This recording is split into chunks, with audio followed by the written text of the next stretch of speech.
take it the way. That has been the case for Texas basketball and for Texas football. We'll talk about the latest coming up here in this segment. We'll also get to some Dallas Cowboys drama. Isn't there always some drama with the Cowboys? But Adam Schefter reporting that CeeDee Lamb and the Cowboys far apart in their latest contract negotiations. As a result, CeeDee Lamb not showing up for the voluntary workouts the Cowboys are having right now. Matter of fact, the entire NFL has started their voluntary workouts. So we'll get into some NFL discussion. Also, there's a little bit of Texans talk to get into. We got some audio of some players, a Texans player, but also a player who was almost a Texan, talking about the Texans culture. I want to get into that a little bit. So we'll talk NFL coming up in the 8 o'clock hour. In the 7 o'clock hour. We'll also get to some discussion about, of course, the NBA playoffs, but the play-in before the playoffs. So we'll do that. We got you behind the burnt orange curtain segment. We'll talk some Texas football. There are Vegas lines now. You can bet on everything. There are Vegas over-unders for draft positioning, draft slots. So we'll talk about that coming up also next hour and get into some draft discussion. So a lot to get into on the show. Let's not waste any time introducing the real MVP, one of the hardest working members of the ARN family. He's got a hustler spirit, period. Not sure what he's paid, but I know the man is underpaid. Ain't no 401k for this hustler, and he's a hustle man of many talents. It is my friend, neighbor, and co-host. It's Patrick Davis, y'all. What's going on, Patrick? How you doing, brother? I'm doing all right. Ready for the play-in tonight. That is going to be a lot of fun to watch, and seeing what Texas basketball is going to do. Seeing what they're going to do. It's going to be a new look team next year. New look team. There's no question about it. You got some big names that are leaving the 40 acres for Texas, hitting the transfer portal, keeping their options open. And then, of course, yesterday we talked about the 3 acquisitions via the transfer portal that Texas had. Yeah, I mean, this might just be the new age of college basketball. It is. When in the transfer portal era. Where, yeah, exactly. I think this may be the case for all the programs around the country, except for a few. I'm sure there are some exceptions, but for the most part, you got a lot of turnover right now in college basketball, and also some turnover in college football. Transfer portal opened up the spring window April 16th. Today officially opens up April 16th through the 30th, I believe, is the spring window for the transfer portal. So you'll be hearing a lot more news, not just in college basketball, but also college football, about guys who are hitting the transfer portal after spring games are up. Then they have those one-on-one meetings with the coaches, and hopefully the coaches are keeping it real with those guys and being genuine with them, and let them know if they have a path to play or if they can't play. And that's usually when you'll see, whenever those take place, probably, I don't know, within a few days after the spring game, that's when you'll see things really pick up in the transfer portal, especially on the college football side. But there's no transfers here. So let me introduce you first, because we're not transferring. Let's do that. Yeah. My co-host, a proud alumni of DBU. He's got more papers than Dunder Mifflin and watches more film than Siskel and Ebert. He is the new Rod father of Austin Sports Radio, Mr. Rod Babers. I appreciate that. Yeah, I mean, we say we're not transferring, but we usually don't control that. At least the players, they control whether they hit the transfer portal or not. Sometimes we're just thrown into the transfer portal in this business. So thanks, Patrick, for the intro. I appreciate that. Patrick also will have your Horn headlines that'll be coming up here momentarily, get you updated, educated, and informed on the big headlines of the day. We'll also get into the big fat poll of the day. That's always an interesting conversation. That'll be at 6:45. Then you'll learn what your musically themed day of the week is. One of my favorite, by the way. Next, we'll also have your usual favorites. We'll get to what the facts. We'll have off the record. We'll also get into who said that. So we got a lot on the show. It is jam-packed. Let's not waste any time, because I know these headlines coming up will address the big topic, I think, that we'll start out with, which is the transfer portal on the 40 acres. It's getting revved. Like I said, the transfer portal giveth and it taketh away. Yesterday, we talked about how much it was giving and contributing to the 40 acres. Now we're going to talk about how it taketh away. So take us away, Patrick, with the Horn headlines, please. All right, your Horn headlines brought to you by Top Gun Rentals and Lawn Equipment. The WNBA held their draft last night with the clear number 1 overall pick, Caitlin Clark, going to the Indiana Fever. Other notable picks included Camila Cardoso from South Carolina going 3rd to the Chicago side, alongside 7th overall pick, Angel Reese from LSU. The WNBA season begins on May 3rd when the Fever take on the Wings. Texas basketball lost 2 more players to the transfer portal, and forward Dylan Mitchell and guard Tyrese Hunter. This marks the full rebuild of a team that looks to bring in star freshman guard Trey Johnson next season, as well as several transfers. Mitchell also declared for the draft while maintaining eligibility. Texas baseball will face UT Rio Grande Valley tonight at Dish Falk Field. Texas will start a 5-game homestand against a team that they have a 44-1 record against all time in Austin. They will hope to build some momentum off their last 2 wins as they begin the final month of the regular season. And the NBA play-in tournament begins tonight with the Lakers facing the Pelicans, with the winner taking the 7th seed and facing the Denver Nuggets in the first round. And the Warriors will face the Kings for a chance to play the loser of tonight's first game for a shot at the 8th seed.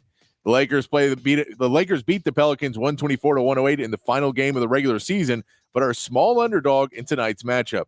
In Major League Baseball, the Astros dropped their series opener against the Braves 6-1, with Josh Hader giving up 4 runs in the 9th inning to seal the game. And the Rangers secured a 1-0 victory over the Tigers as Marcus Semien legged out a fielder's choice with bases loaded to knock in the 1 run of the game. The Rangers will send John Gray to the mound today in a day game with pregame beginning at 11:30 right here on the Horn, and that is your Horn headlines. All right, thank you, Patrick, for the Horn headlines. We appreciate that. So let's start there with Texas basketball. We'll also get into Texas football. Also, you got some players who are hitting the transfer portal there. No surprise. So I think it makes 3 total players for the Longhorns on football program who have seen guys to the transfer portal. Samaje Burrell, we learned about last week. And then, of course, now recently you have 2 players, which we'll get into here in a second. But let's talk Texas basketball first. Yesterday, we learned they acquired Indiana State transfer guard Julian Larry and Indiana State wing player Jason Kent via the transfer portal, and Tremont Mark, the Arkansas player, via the transfer portal. And now we learned that the Longhorns will be losing 2 of their primary pieces in Tyrese Hunter and Dylan Brooks. Dylan Brooks going to keep his Dylan Mitchell's going to keep his options open, and he's also going to declare for the NBA draft. Which one is more likely for Dylan Mitchell, the draft or the portal, in your opinion, Patrick? I mean, I think it really. And honestly, I don't think he could still be a second-round pick. I don't think he's a first-round pick. But he's got that athleticism, and an NBA team will take a shot on him just because of his upside, because of what he can do defensively. And they're like, if we can teach him a 3, then he can be a really good 3-and-D player for us.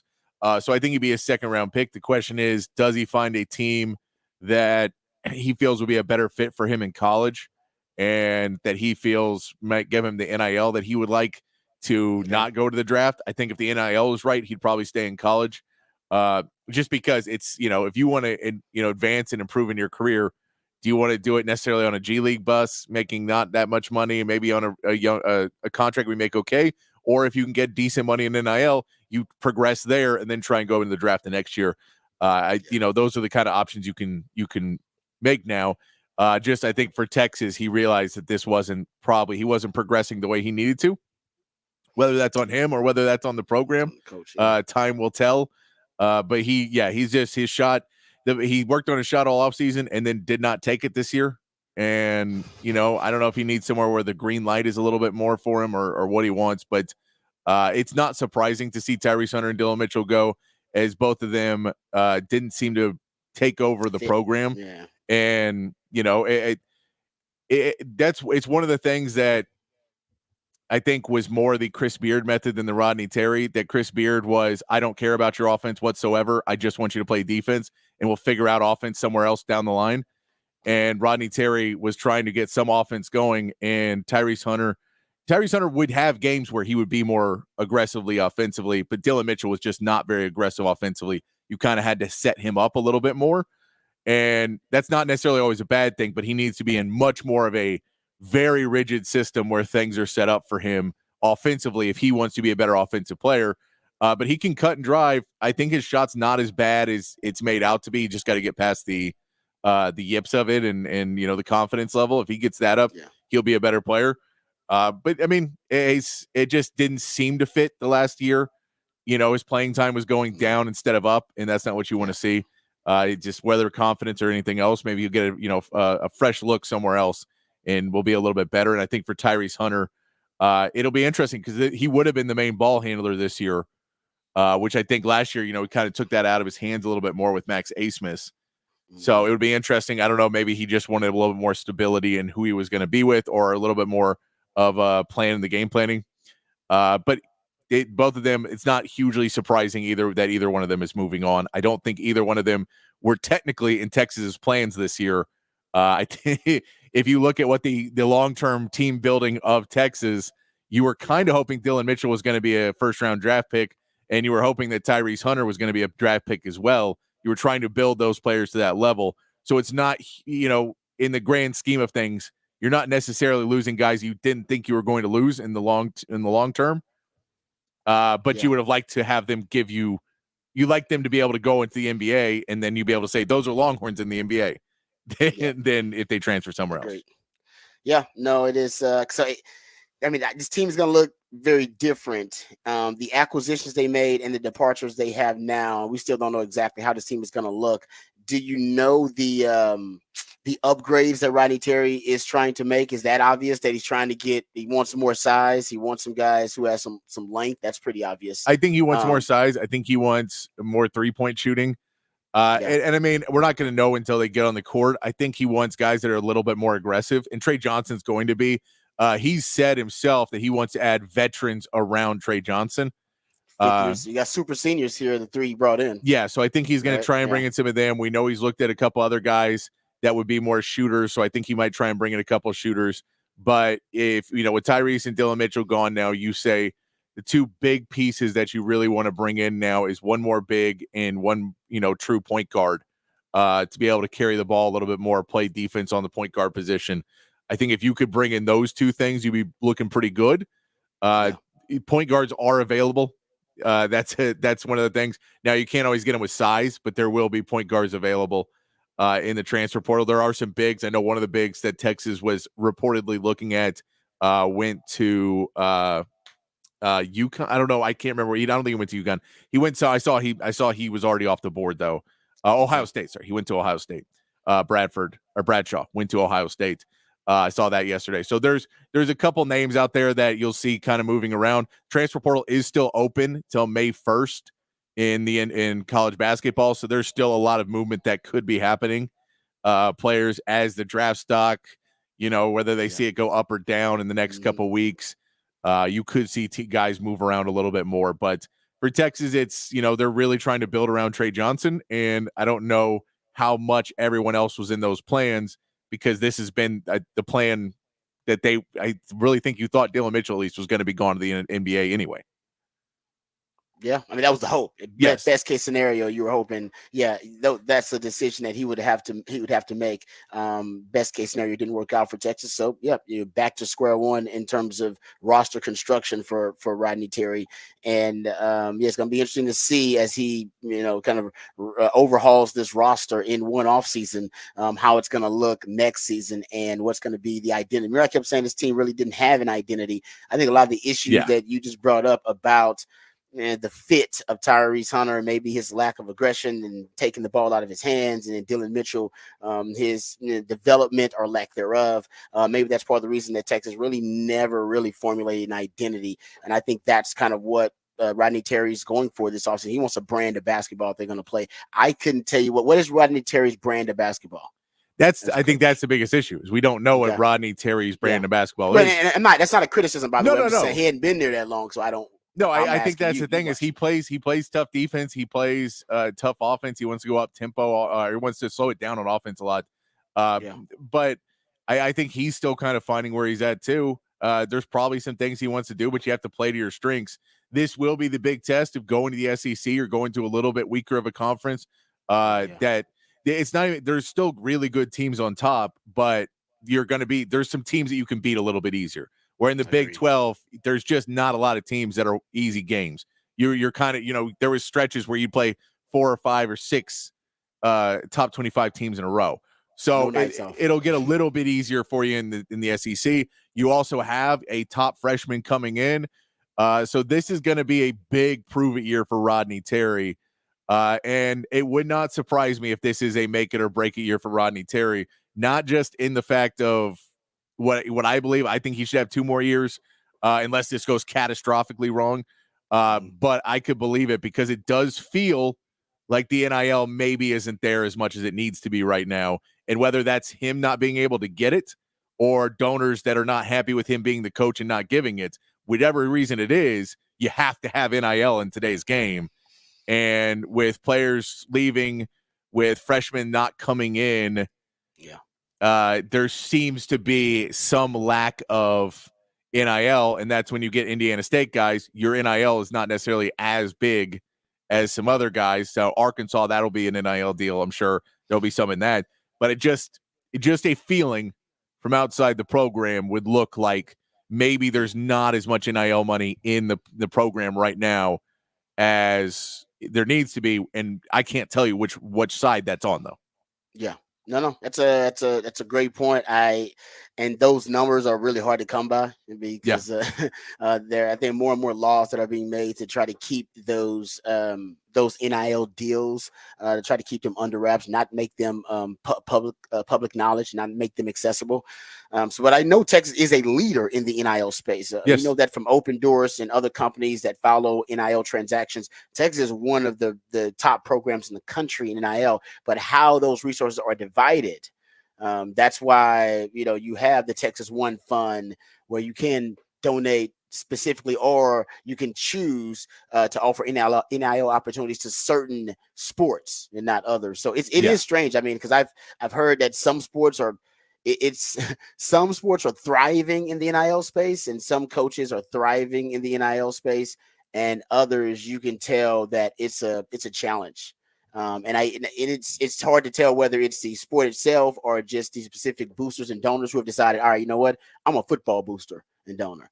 I'm specific to this sport or that sport. Yeah. I gotta go talk to some folks and see exactly what's going on. But that's a good point. In the NIL world, especially now, I mean, if you're gonna be getting big time college basketball players, and I think it's even tougher in college basketball because these guys think about pro a lot earlier. So they're thinking about pro dollars a lot earlier. At least in college football, you can't go for at least 3 years. Like, all right, I gotta be here in college for at least 3 years. And the dollars aren't guaranteed, and the dollars aren't as big as being an NBA first round pick. So I think in the NIL space, the competition for players in college basketball, in men's college basketball specifically, I think it may be tougher than college football a little bit. It is, honestly. And I mean, and you can talk about how much one player can change your team. In basketball, where I get that's a quarterback position in football, but a lot of other positions, people feel there's a little bit more parity in that. And if, you look at a guy who, if you look at like a Tyrese Hunter, and depending on how you view his season, you can say, well, that guy missed too many shots. I don't want to give him NIL. He missed too many shots. And not say, well, he did come some big games for us when he was attacking well, he was playing really well. His defense was second to none. You could look at both factors of it, but depending on who the donor is that you're asking for and who you're asking the money for, sometimes that could be an issue where in basketball, you just say, no, look, I can watch a game. I can look at a box score, and he went 2 for 7 from 3. Why are we paying him? That's fair. It's not, because it's less of it's still a team game, but the individual matters more. Yeah, individual matters a lot, and when you're paying 5 to 7 guys, No, I agree with that's a great point. I mean, like I said, I think every sport needs a couple of sugar daddies that their own. And I wonder who the sugar daddies are for Texas sugar mamas too. No, and I mean, and that's the question is, well, you can go to them consistently and go, hey, this is what I need. We hear about this with Calipari going to Arkansas, right? He's got the Tyson Foods guy now, and Jerry Jones has said he's stepping up to the plate, and the Walmart family said they're going to step up. So now he's got his, kind of inner circle of sugar daddies, sugar mamas, whatever, that he can go to and go, hey man, I need this money for this, or I need it for this player. We got to have it. And like you said, I wonder if Ronnie Terry's got that inner circle of the sugar daddies and sugar mamas that he can trust. That's something to bring up, though. We got to go behind the scenes to really find that out. But I wonder if he does have it. That's these days you have to, if you're at a program like Texas, and if you don't, hell, even Calipari ended up leaving, and one of the reasons was he said he wanted more of the NIL support. He wanted them to be all in on him, and apparently at Kentucky, he had lost some favor with some of those guys. It's that catch-22, the thing that everybody hates of. Well, we want you to win before we give you the money. And you go, well, I need the money so I can win. And you got to keep it coming, by the way. Yeah. And you got to keep it coming. Yeah. So it's awkward when they go, no, I need to see the results of you, making first round picks and winning 2 or 3 games in the tournament every year. And then we'll give you the money to win the championship. That doesn't work that way. Yep, and you're right. And you had those down years, and then less and less support from those guys. And then you're at the point where you go, hey man, I need that that support to win and compete in this day and age. And they go, well, I was giving you support and I only got one win in the tournament. So I'm thinking, you Yeah. got to know how to do more with less. And those probably can become some very, very tense talks and Yep. discussions. And you don't want that between coaches and boosters and donors and the administration. So yeah, that's always been a touchy subject, but I think now with the NIL space, even more so. All right, there you go. Texas basketball, the Texas football discussion. There are a couple of players who hit the transfer portal yesterday. It was announced yesterday. Billy Walton, the defensive end, and Peyton Kirkland. We'll get to that in Behind the Burnt Orange Curtain coming up next segment and dive deeper into it, because that's where we always talk Texas football. So let's talk real quick, since we have some time, about the play-ins tonight. You got a couple of play-ins tonight on the Western Conference side of things. You'll have the 7-8 matchup, Lakers versus New Orleans, and you'll have the 9-10 matchup, Golden State versus Sacramento. For those who don't know how to work, it's pretty easy. The 7-8 matchup, essentially the winner is the 7 seed. The 8 seed, the loser of that matchup, they will play the winner of they will play the loser of the 9-10 seed, and then they will be the 8 seed. So basically, 7-8 matchup tonight is for the 7 seed. Winner becomes the 7 seed, and the loser will play the winner of the 9-10 matchup, which is Golden State Sacramento, and that matchup will determine the 8 seed. Right? Yes. Yeah. Yes. So you're basically, if you're the 9-10 seed, you have to win 2 games to get in. If you're the 7-8, you have to win 1 game to get in. So, and you have 2 shots to do it. So that it's set up to favor the 7-8 seed. But look, it's 2 good matchups. The Lakers and Pelicans is going to be a lot of fun. When you get to see Anthony Davis versus Zion Williamson, that's a really fun matchup to watch. You add in all the drama that Anthony Davis was supposed to be New Orleans guy, but it just didn't work out at a certain point. And so he moved on. But part of that trade is you get Brandon Ingram. Part of that trade is you're not as good. You get Zion Williamson in you end up with Zion Williamson. Then you bring in CJ McCollum is going to be a fun part of that as well. They have a ton of young talent. Alvarado is just one of those pests that you play with at point guard that just, loves to steal the ball when you're not paying attention and do all these things that veteran teams like the Lakers hate, because the Lakers try and play the game with a sense of their chin up and this is how the game is played and this is what it's meant to be. And Alvarado is one of those guys who doesn't care. He's used to playing in the park and he's going to do what he's going to do. So there's a lot more of that back and forth. It's going to be interesting to see if LeBron and AD put it all out on the court in this, if they go the 35, 37 minutes that they've been needing to win some of these big games. They've been doing it a lot lately. So if they come out, they want to do this. And then the flip of that is winner plays Denver. You're defending champs and the team that I don't know how many people really want to face Jokic in a playoff series. No, that's not a reward. that's not a reward for winning that. Yeah, and I mean, and number 8 seeds OKC. OKC is really good. They're just unproven, and I think a lot of players would take the unproven over the defending champions, who basically lost Bruce Brown, and that's the main difference of the team last year. So it'll be an interesting matchup there. I'm a fan. I would say that likely the Lakers can win this game. They've seemed to kind of had the Pelicans number most of the season. They've played bigger and bigger games. They know what to do. So if they want to play the 35, 37 minutes, they can win this game against the Pelicans. That's kind of been New Orleans' problem all season and last few seasons is they've disappeared in those big moments. Whether it's CJ McCollum or Brandon Ingram especially has disappeared in a lot of those moments. And then Zion Williamson, who disappeared in the in-season tournament, it was just not there. This is a big chance for him, who wants to be a future face of the league. And, if he wants to get another big contract and show that he's turning the corner and working on his health a little bit more, trying to stay on the court, this is it. This is, this is the point where you're on national television and everyone's watching to see who's going to be in the playoffs at this point. So to see that one, and then we can go over the Warriors and the Kings. And I feel bad because the Kings looked so good a year ago and they were just so close a year ago. And it feels like they've fallen off down the end of the stretch. They just don't have that mojo right now. Malik Monk getting hurt near the end of the season kind of slowed them down. And you just don't want to be a team that when one guy goes down, everybody feels like, well, we needed all hands on deck. And it kind of feels like that for the Kings right now. The Warriors have not been great. They play better down the stretch. But if Klay Thompson and Draymond Green can put it together for one more game and come out and and Draymond doesn't get in, they'll pressure. We know the whole drama last year with Draymond and Domantas Sabonis and the stepping on the chest and all of that from last year. So this will be a big one to see if they can get Draymond Green riled up early and get him tossed, get him in trouble early. Yeah. I'm sure they're going to at least try to bump him around a little bit and see if they can get him in technical or in toss. But I think this is a Warriors game of, it just feels like this is a team that knows how to win in those big moments. I'd love to see Sacramento prove me wrong.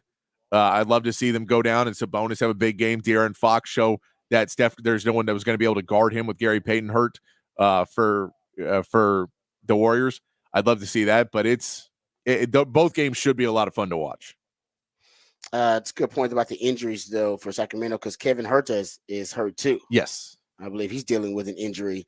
So I'm with you. I think it's the experience of Golden State. I love that this is a rematch of that last year's 7-game series. So that's pretty cool. You got a lot of background here. You got a lot of history with these two teams. I think that's pretty. Obviously you got the rivalry, the in-state thing. I think that's pretty cool in terms of a storyline. But I'm with you. I'll take Golden State. I'll just take the tried and true veterans. And the Pelicans and the Lakers just played. They played in the last game of the season. And I didn't realize the Pelicans could have stayed out of the play-in if they won that game. Yeah. They won that game. They wouldn't have been in the play-in. So that was something on the line for them. And they got whipped at home. Was it 124 to 108? I wonder psychologically what that does to a team, because you had a chance to avoid this situation altogether. And they didn't have the wherewithal, the maturity to be able to win that game. Now, AD, as you always point out, he does go off against his old team. He did have 30 in that game. So AD is motivated against his old team. But that I didn't realize that until I was doing some research. And I wonder psychologically what that does to the Pelicans, because they had a chance to avoid this. That was essentially kind of a play-in situation for the Pelicans to avoid the play-in last game of the season. LeBron 2-0 and straight up in NBA play-in games. I'm with you. What's his motivation here is to win this game. And I think LeBron and AD, I think one game scenario, which is what they're in now, one game elimination scenario. I trust the Lakers in this situation. But man, going forward, do you really want to play the Denver Nuggets? I'm with you. I think I'd rather lose and be the 8 seed and have to go play the Thunder. I'm with you on that. I think that's now. I don't know if LeBron will be that calculating and that, you know what I mean? That's try to be that diabolical. Is, but I'm with you. I that is no prize to have to go play Denver. And so we see when the Lakers want to play AD and LeBron 35 minutes a game around that, they just play a lot better. Because that's one of the problems that the Lakers had earlier in the season was their depth and the fact that the Lakers were trying to manufacture a second lineup with Austin Reeves on the bench at a point, putting Russell on the bench at a point to try and manufacture the second lineup. The reality is they just can't afford to have a second lineup. They have to keep their starters out for a lot of the game. And so when been playing for 35 to 38, 39 minutes a game, they're playing really well and they're a good team. They just don't have the depth. And they've been able to play good enough defense in that game. You talk about at the end of the season, Zion disappeared again in that game. Zion was 4 for 13, which is a problem when pretty much all of your shots are coming from within 5 feet of the baskets. Brandon Ingram only had 13 points in that game. CJ McCollum went 9 for 19. So you just, like, all of the players, you have to have your star players play like stars in games like this. LeBron and AD tend to do that more than the Pelicans players do. But it'll be, this is a big shot for the Pelicans to show that they do have a little bit of a backbone and they want to come out and perform right here, because they've just kind of got pushed around by this Lakers team whenever the Lakers felt like it. Yeah, and that's exactly what happened in the last game of the season. Lakers just kind of felt like bullying the Pelicans, and that's exactly what they did. All right, so we'll talk some more NBA coming up later on the show. Next segment, we go behind the burnt orange curtain, the departures for the Longhorns in the transfer portal. It giveth and it taketh away. Well, it's taken away from the Longhorns right now. No surprise, though. Longhorns are deep at a lot of positions. 3 players now total in the transfer portal. We'll come back and discuss it, and we'll discuss whether they expected to see any more players hit the transfer portal this spring for the Longhorns. All that and more right here on the Rodcast, featuring Patrick Davis on Lifetime Longhorn. Rod Babers coming back on the horn.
All right, welcome back to the Rodcast. Time to go behind the burn on curtain, talk some Texas football. We just talked about the transfer portal and the impact it's having on Texas men's basketball, but Texas football obviously not immune from the transfer portal.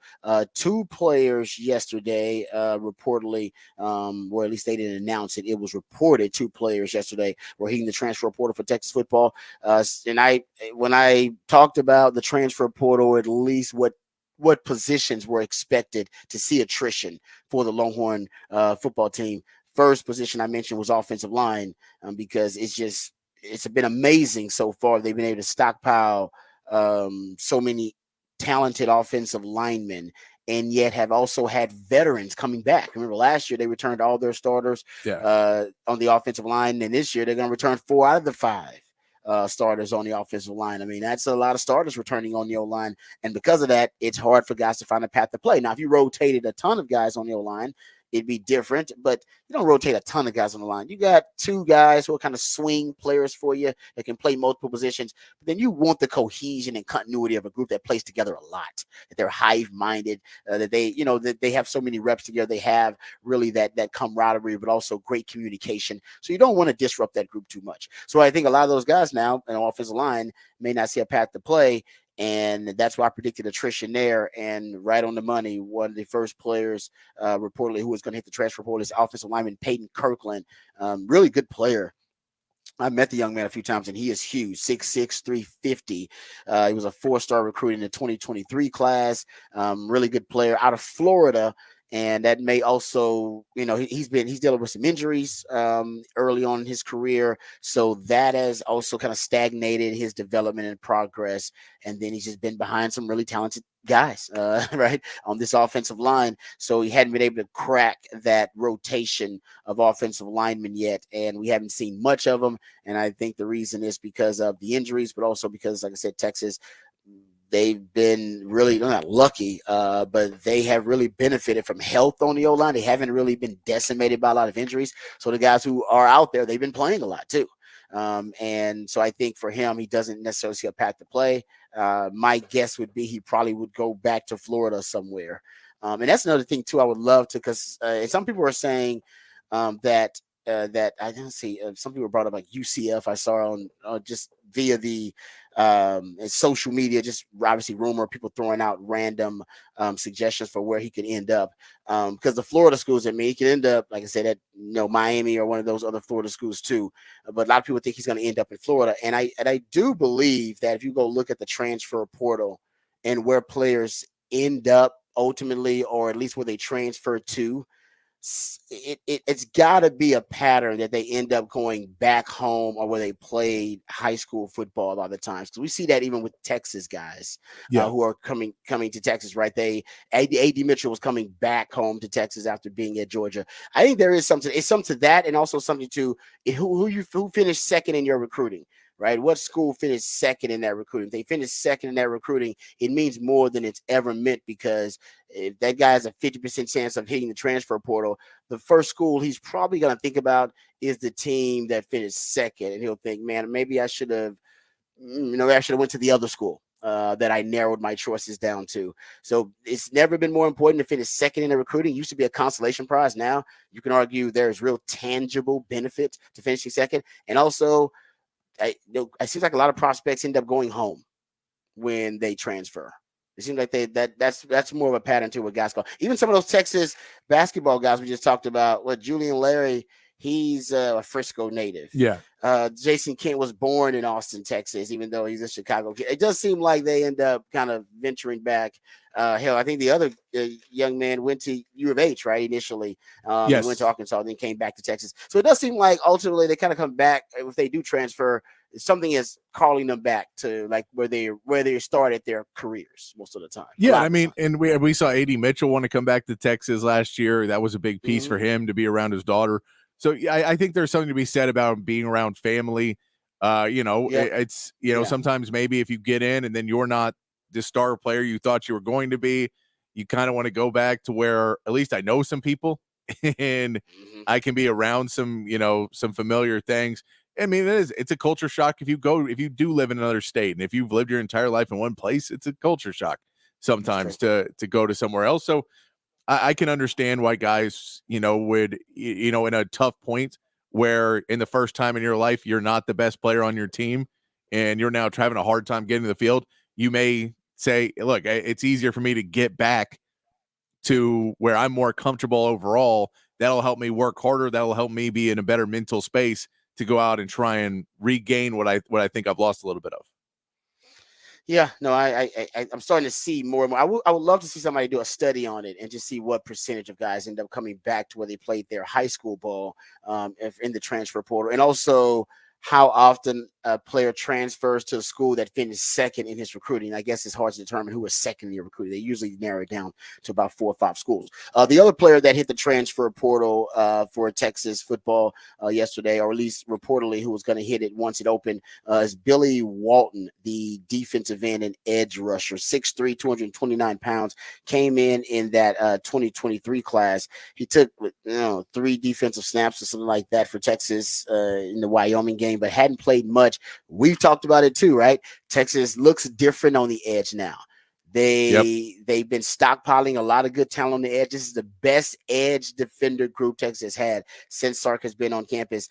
And you bring in a Colin Simmons, who's a prodigy. You bring in Trey Moore, who's probably the best natural pass rusher now on the roster via the transfer portal. Barron Sorrell and Ethan Burke, they ain't going nowhere. And Barron Sorrell is trying to transform himself into a guy that can play on Sundays. Ethan Burke's got that kind of upside as a player. And then you talk about Vosick, and then you talk about Justice Finkley. It just seems like to me he might be 3rd or 4th right now on that depth chart. At the defensive end on the edge spot. And like I said, he doesn't see a path to play. That is a compliment to Sark and what he's done on the roster, because you stockpiled that position with a lot of high-level talent. So that young man really doesn't see a path to play. But also, unfortunately, you're upgrading the roster, churning over the roster, and you're, essentially bringing in guys who have higher upside than Billy Walton. And right now, he's got to go somewhere else to get a chance to play. It's good for him to get somewhere else and play. It's also good for Texas that they're not necessarily going to miss Billy Walton because he was deep down on the depth chart. Yeah, it opens up another space for you because you're going to need to bring in some other people. And if you talk about how many scholarships you have, sometimes you need a scholarship player to walk away so you can bring in somebody else, and that's a perfect room too, is if you say, well, we have our edge rushers right now, but we could use another interior D lineman. Maybe we'll switch out that, that scholarship will go from the, edge to interior D line a little bit more, and we'll go get another guy in the transfer portal, or we'll try and rebuild somewhere else or give it to one of our walk-ons who's earned it. I think there's different ways you can use those scholarships, and while it's always sad to see somebody that you had high hopes for move on, it's also the sign of a quality program. Yeah, and it seems like now Texas is down to 86 scholarship players, I believe it is. There are Yeah. 86 scholarship players with those 3 guys hitting the transfer portal, and they won't be the last. I'm guessing. I don't know if Texas will get up to double digits this year in the transfer portal in the spring window. I think maybe anywhere from 5 to 7 guys, somewhere in that range. And right now you're at 3. So I definitely expect more. If at any position I expect it could be even more offensive linemen, because you have, I believe right now you were at 17 scholarship offensive linemen. Now you're at 16 scholarship offensive linemen, still a really healthy number. I wouldn't doubt if you see another O lineman. I wouldn't doubt, honestly, if you see a wide receiver potentially, because you got a lot of young wide receivers, right? You brought in a ton of those guys. You got a bunch of young guys. There's there's that, and there's always going to be transfers in. And when you see the transfers coming in, and you say, okay, I don't know if I'm going to be able to get ahead of that. And I think this is Ryan Wingo and Colin Simmons are 2 guys that, if you're a sophomore, a freshman, or sophomore, redshirt freshman, or sophomore, or somebody in that range, and you see a true freshman come in and they're already jumping ahead of you, that can be a sign for you to say, all right, if they're going to be recruiting guys that are now going to be jumping ahead of me, it's time for me to go somewhere else and get my game up and, and try and get on the playing field a little bit more. So, yeah, wide receiver would be the one that I would say would probably be the other most likely, other than offensive line. Mm-hmm. Yep. And I think, honestly, the way I'm looking at it now, I would say DB is prime for one. Because think about those young DBs you're bringing in. You brought Yeah. in 5 scholarship DBs in this class. That does not include Makuba, who you brought in via the transfer portal. We hear Malik Muhammad, who's a freshman last year, is playing really well this spring, so he's going to be definitely a starter for you. You brought back Gavin Holmes, so you bring back a lot of guys. Janae Barron decided not to go to the league, so you bring all those guys back, and you brought in a fresh crop of young DBs who are your types of guys. You're Yeah. recruiting Yeah.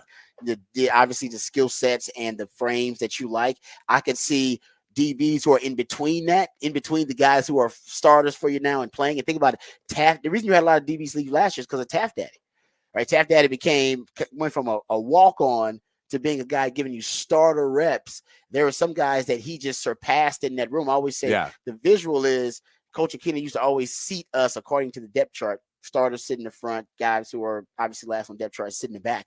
And picture Taft Daddy starting in the back of that room, and he would make adjustments throughout the season that if a guy took your job or you lost your job, you got demoted, boom, you would have to take the second seat. And then obviously the visual would be the other player who's the starter. He takes your seat in the front. And picture that, but picture Taft Daddy starting at the back of that room and then working his way all the way to the front. Yeah. And think about all the guys he passed up and what their mindset was. And that's why a lot of those DBs like, I'm going to transfer portal, man. If the walk-on passed to me and he became a scholarship guy, but also became a starter for him, what's my chances that I am going to penetrate this rotation and have a path to play? It's just really not a path to play. And I think you could get that again with the young DBs they're bringing in, sandwiched in between this veteran group that's playing. Anybody in between that, you may get a little bit frustrated if you're not necessarily right now in that rotation. Yeah, you're saying. So I would say O-line, wide receiver, DB will be my guess. If you need to put on your glasses to see the board and the meeting, then maybe that's time. Yeah, exactly. Where am I at? Yeah, man. It may be hard times for you, but like I said, these are first world problems for Texas. That their roster is so talented that they right now really good players who they recruited can't see the field and don't see an opportunity to play. So that's this day and age the transfer portal is for. If also Texas is looking for players in the transfer portal, that'll be something interesting. I do know there's a young man, Bill Norton, in the transfer portal, or at least expected to be in the transfer portal. He's an Arizona defensive lineman. He would be the second Arizona defensive lineman they would go after. They hit the transfer portal. Remember, Tia Savea was also an Arizona defensive lineman. That's the Johnny Nansen connection, who was the defensive coordinator there. Now, Texas needs interior D linemen. The truth is, Bill Norton is not necessarily specifically what they need. They need an A gap player, a player that can play in the A gaps, that can play that 1-0 technique. They have a lot of interior D linemen that are 3 techniques for the most part. But Bill Norton has played the A gap and did play the A gap probably as much, if not more, than any of the players Texas has on their roster right now, not named Savea. So you just need guys who can occupy the A gap, who at least have some experience and expertise doing it. And you don't have a lot of that. I'm sure that you could put a guy in that position. I mean, Sadir Mitchell, I'm sure you can throw him out there and he could do it. I said Savea probably can do it. I heard Tavondre Sweat saying that Alfred Collins could do it, but it's not ideal. Maybe bring in another guy like a Bill Norton. I mean, we thought Bear Alexander would be that, but he decided to stay at USC. But Bill Norton, if he does hit the transfer portal, he could be another A gap solution for you, which is definitely the only real concern on the Texas defense right now. The biggest concern is who is going to occupy the A gap for Texas. They don't really have that guy. All right, there you go. Some Texas football discussion based on the latest reports from the transfer portal. 3 players now in the transfer portal for Texas. I believe now they're at 86 scholarships, but more transfer portal departures are expected for the Longhorns this offseason. Don't know how many, though, in the spring portal, but I do think you'll get 5 to 7. I don't know if you'll get double digits like you have in previous years. All right, we'll come back. We'll get into the big fat poll today from my man Patrick Davis. Also, we'll learn about the musically themed day of the week. All of that and more coming up right here on the Rodcast featuring Patrick Davis. I'm lifetime Longhorn Rod Davis coming back on the horn.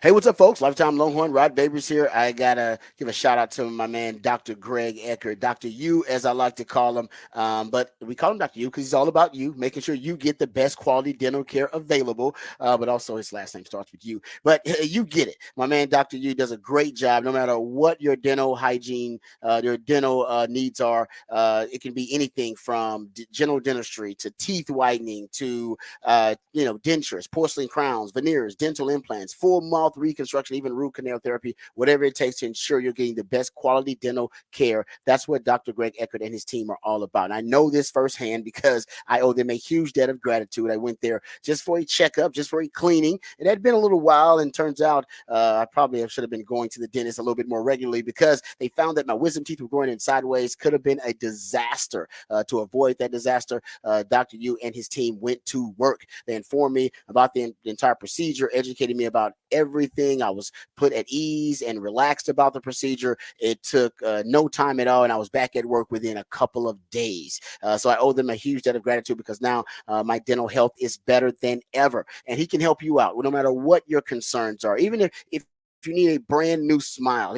He's someone who's he's very curious. He has a lot of intellectual curiosity. So every time I go into Dr. Yu's office, he's got something new, some technological advancement that he's working on. But it's all to make sure you're getting the best quality dental care experience. And right now, he can give you a brand new smile in just one day, permanently secured to your dental implants. No time spent without teeth. So if you've been told your teeth need to be replaced, don't freak out. Dr. Eckert today can give you a complimentary consultation so you can learn about this revolutionary alternative to dentures. A brand new smile in just one day. It sounds too good to be true. It's not. It's just Dr. Yu. All right. He knows that a confident smile can truly change your life, and he wants to change your life for the better. So what are you waiting for? Give him a call today. 512-345-3166. That's 512-345-3166, or visit dreckert.com, drueckert.com.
Back in the Rodcast on a Tuesday morning. It is a top of the charts Tuesday where I'll play you music that was number one this day in history, starting off with some Elton John, Benny and the Jets kicking it off for you on the top of the charts Tuesday.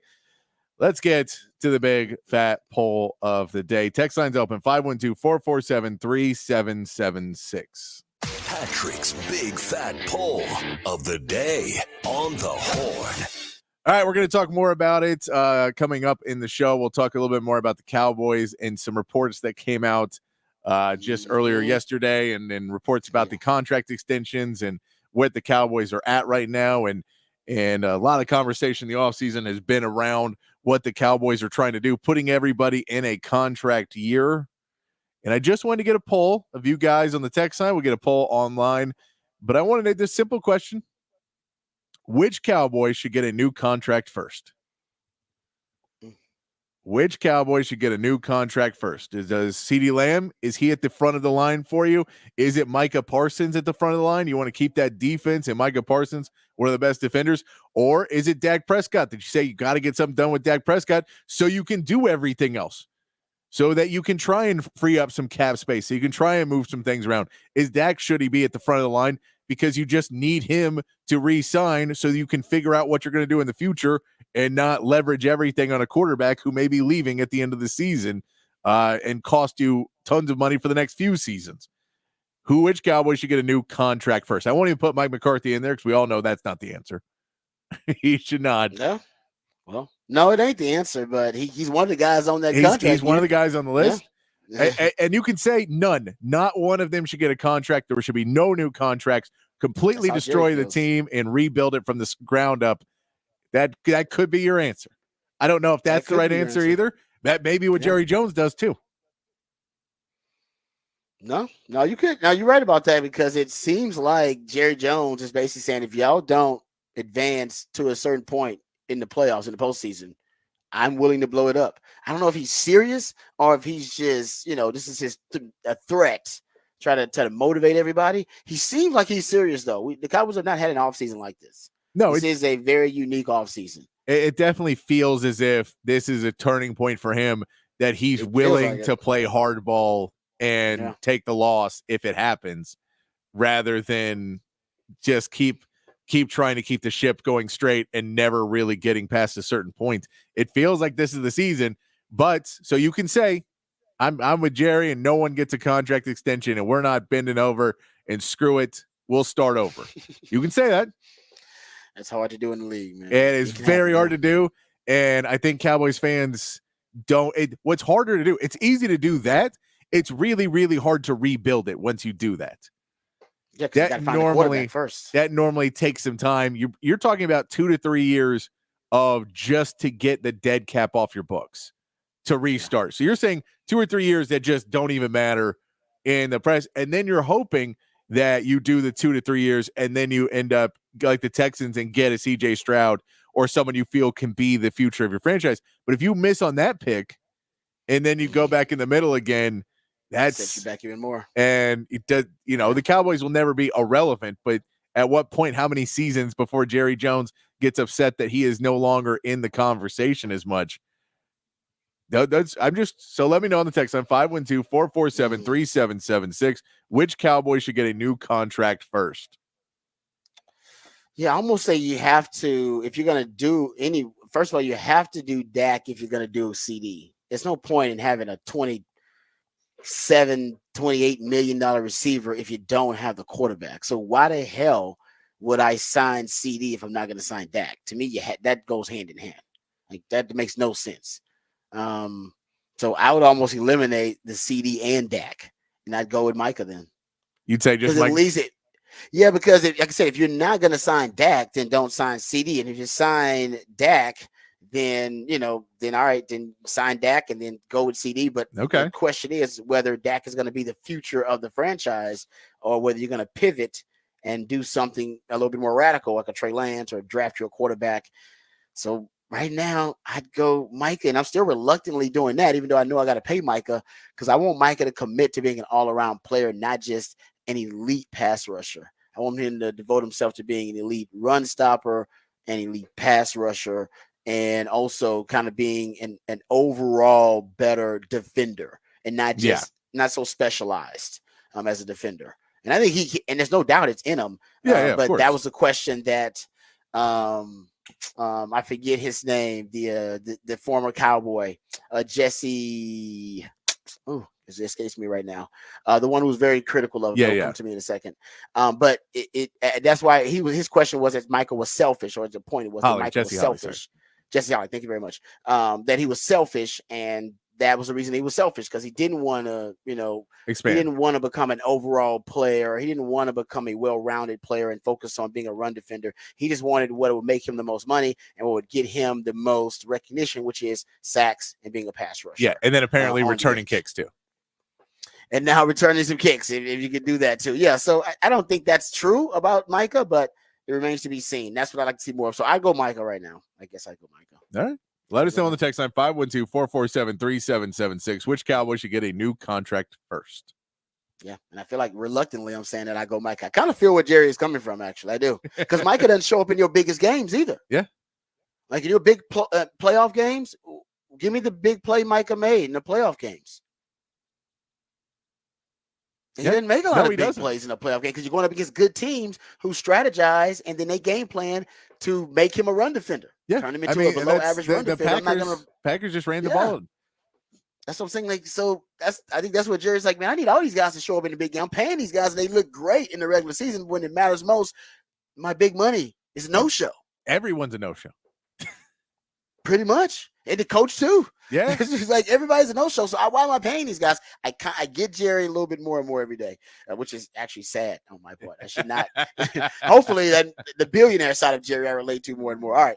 We come back. Good question there, man. Patrick always brings a good topic for the Big Fat Poll today. We come back. We'll discuss NFL draft slot over unders. This is something new. I don't think Vegas has done this really before. So it's a new thing. You can bet on anything in Vegas. So we'll look over where the Longhorns are slotted based on the Vegas over unders. Also, we'll discuss CeeDee Lamb and his issue right now with the Dallas Cowboys. We'll talk about that contract negotiation. Adam Schefter says they're very far apart. How far apart? We'll discuss on the other side right here on the Rodcast featuring Patrick Davis. I'm Lifetime Longhorn Rod Davis coming back on the horn.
All right, welcome back to the Rodcast. It is a top of the charts Tuesday. That's when my man Patrick plays jams that reach the top of the Billboard charts on this day in history. Always one of my favorite musically themed days of the week. So I appreciate Patrick, all of his creativity and his energy. Speaking of his creativity, he'll have the Horn headlines here coming up momentarily. But also, he comes up with the big fat poll of the day. Patrick, let the people know what the topic of the big fat poll of the day is. Big fat poll of the day today. Which Cowboy should get a new contract first? CeeDee Lamb, Micah Parsons, Dak Prescott, none, another one, someone else you think should get one before? Let us know. 512-447-3776. Yeah, like I said, I think I'm gonna go with Micah on this one. And Micah should get the country because it's the safest bet. He does have generational talent. He's already proven himself as a player, and no matter where you're going in this potential rebuild, if it is a rebuild, worst case scenario, at least you can build the defense around Micah, and he's got a skill set where the traits that he has that make him elite, they're only becoming more and more valuable. They're going to be put at more and more of a premium. His pass rushing ability. So and honestly, I believe he is one of the league leaders, especially on the Cowboys team among jersey sales, which we know Jerry Jones likes. So technically, I believe he's the most popular Dallas Cowboy too. So I'll go with Micah. No point in signing. I don't want to have Dak without CD. I don't want to have CD without Dak.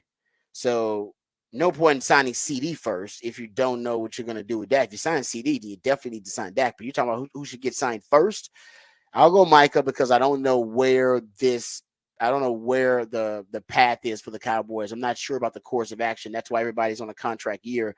If you end up blowing this whole thing up because they lose in the first round of the playoffs again, I don't want to have Dak as my quarterback then, or you don't want to have CD as your number one wide receiver if you don't have Dak. So I'll go with Micah. He's the easiest one to rebuild around if you're going to rebuild. Yeah, I would say not rebuilding, keep him. Yeah, I would say depending on what CD's asking for, if you get CeeDee Lamb before Justin Jefferson signs, it's probably going to save you a little bit of money. But he's going a little bit. He still wants to be the top receiver. He does. Highest paid receiver in the league. He wants Tyreek Hill money. That's basically what. And so which we'll get into in a second. Yeah, it'll be a tough decision for them to make. But yeah, that is a poll today, 512-447-3776. So far, most people are on board for CeeDee Lamb. I think that's just because they like CeeDee Lamb the most. I think that's the main reason is he is the most liked because Micah Parsons now is, I think he's beloved, but I think he's more beloved of kids really love him. And I think younger fans really love him a lot.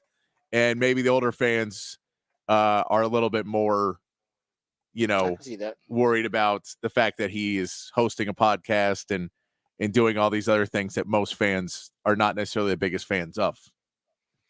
Yeah, no, I can see that. Like I said, the only reason I'm reluctant to sign CD is because I don't want CD without Dak. Agree. That's crazy to have a number one wide receiver without Dak. But you're talking about because I don't know what the Cowboys are going to do here coming up this season, and then the next offseason. Like I have no idea. I'll admit I am clueless about what the direction of the Dallas Cowboys is, and maybe that's exactly what Jerry Jones wants, because it seems like everybody's in a contract year. So good question there for the big fat poll of the day. We'll talk Cowboys actually coming up here because Adam Schefter has a report about those CeeDee Lamb contract negotiations. So we'll discuss that. Also, Vegas Circa, a betting site, has put out their over-unders for draft slots, and there are several Longhorns who are listed, and we have to address that and get into it.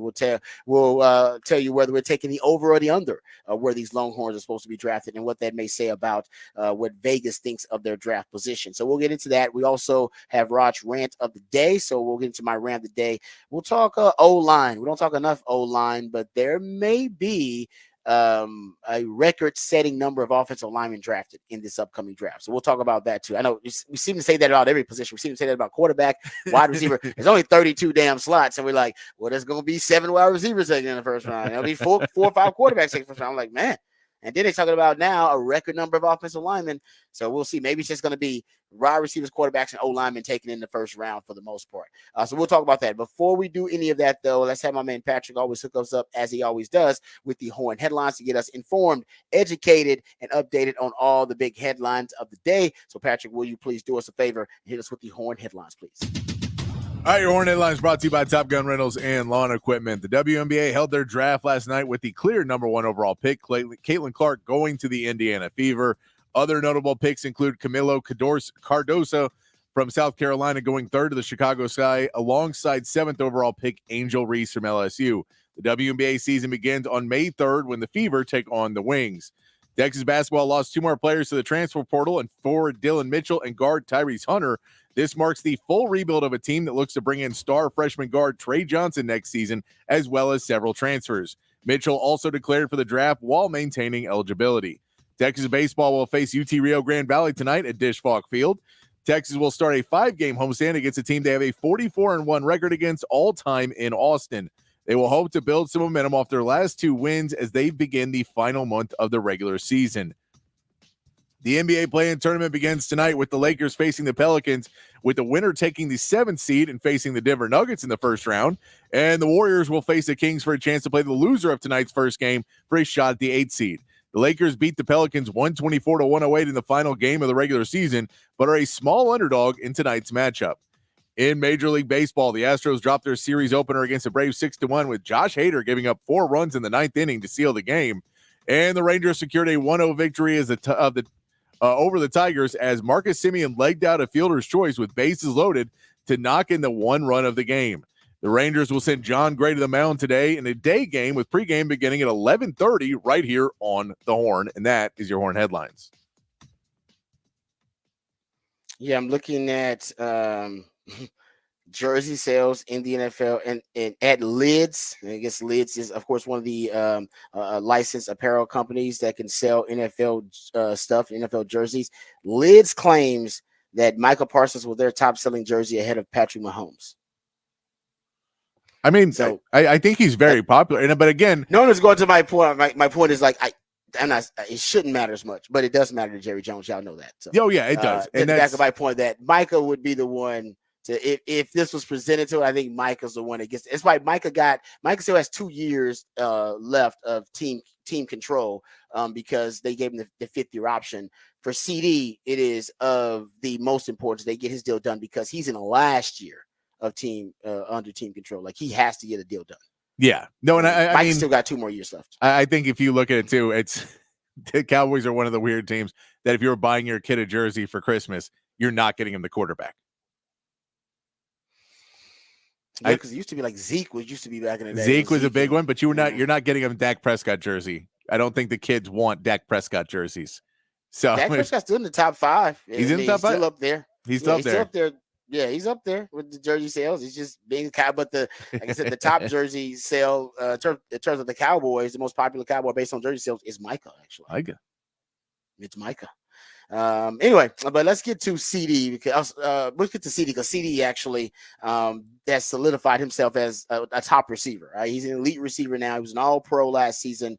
He's breaking records for the Dallas Cowboys, and there's no doubt. I think he has proven himself worthy of being paid like one of the top receivers in the game, or maybe the top receiver in the game. Adam Schefter reported this yesterday. Adam Schefter, and this comes from, he was on ESPN when he said this, quote, the Dallas Cowboys may not see CeeDee Lamb again until he gets his contract extension. And again, this is something the Cowboys have been prepared for, planned for. They know they have to pay him. They want to pay him, but the two sides right now are not close to getting a long-term deal done. And while they're not, CeeDee Lamb will stay away. The report there, it's not really that he missed voluntary workouts. That's not a big deal. That happens. Micah is not going to voluntary workouts either, and Michael Parsons missed voluntary workouts last year. So guys miss voluntary workouts all the time. The big issue in the report from Adam Schefter is that they're far apart on the contract negotiations. Doesn't help that in the same division, Devontae Smith just signed a new deal, 3 years, $75 million extension with the Eagles, including a $51 million deal. And it's not that he is going to push the market or anything for CD, because CD is going to be making number one wide receiver money. And he's trying to get, I think, those Tyreek Hill type numbers, getting close to 30 mil a year. But it does show the Philadelphia Eagles, they just operate a different way. They get out in front of these deals. Right? They don't wait till the last possible minute or the midnight hour to sign deals like the Cowboys. And Jerry Jones has said that, right? Deadlines make deals, and that's true to a certain extent. But man, think about how much money you could save if you had signed Dak Prescott earlier, instead of having, come down to the last minute and the franchise tag and everything. And think about the same thing with a lot of the other deals the Cowboys have made. And even this deal with, obviously, CeeDee Lamb is coming down to the last minute. It may make, deadlines make deals, but they also, I think, inflate the numbers on deals at times. If you can just get it done a little bit earlier, the Eagles, they have a lot of team-friendly, cost-effective deals that they've signed with players. And now, because of the Devontae Smith extension, the Eagles now have, by average annual value, he's the fourth highest paid receiver, I believe. And the fifth highest paid receiver. They got both of them. They got the fifth highest paid tight end, fourth highest paid offensive tackle, and the fifth highest paid offensive tackle, highest paid offensive guard, fourth highest paid quarterback, and the fourth highest paid running back. And Cowboys fans are going, well, how the hell are they doing it? What are they doing that we're not doing? Now, we're in salary cap hell all of a sudden, and we got to decide now and make these really, really tough decisions.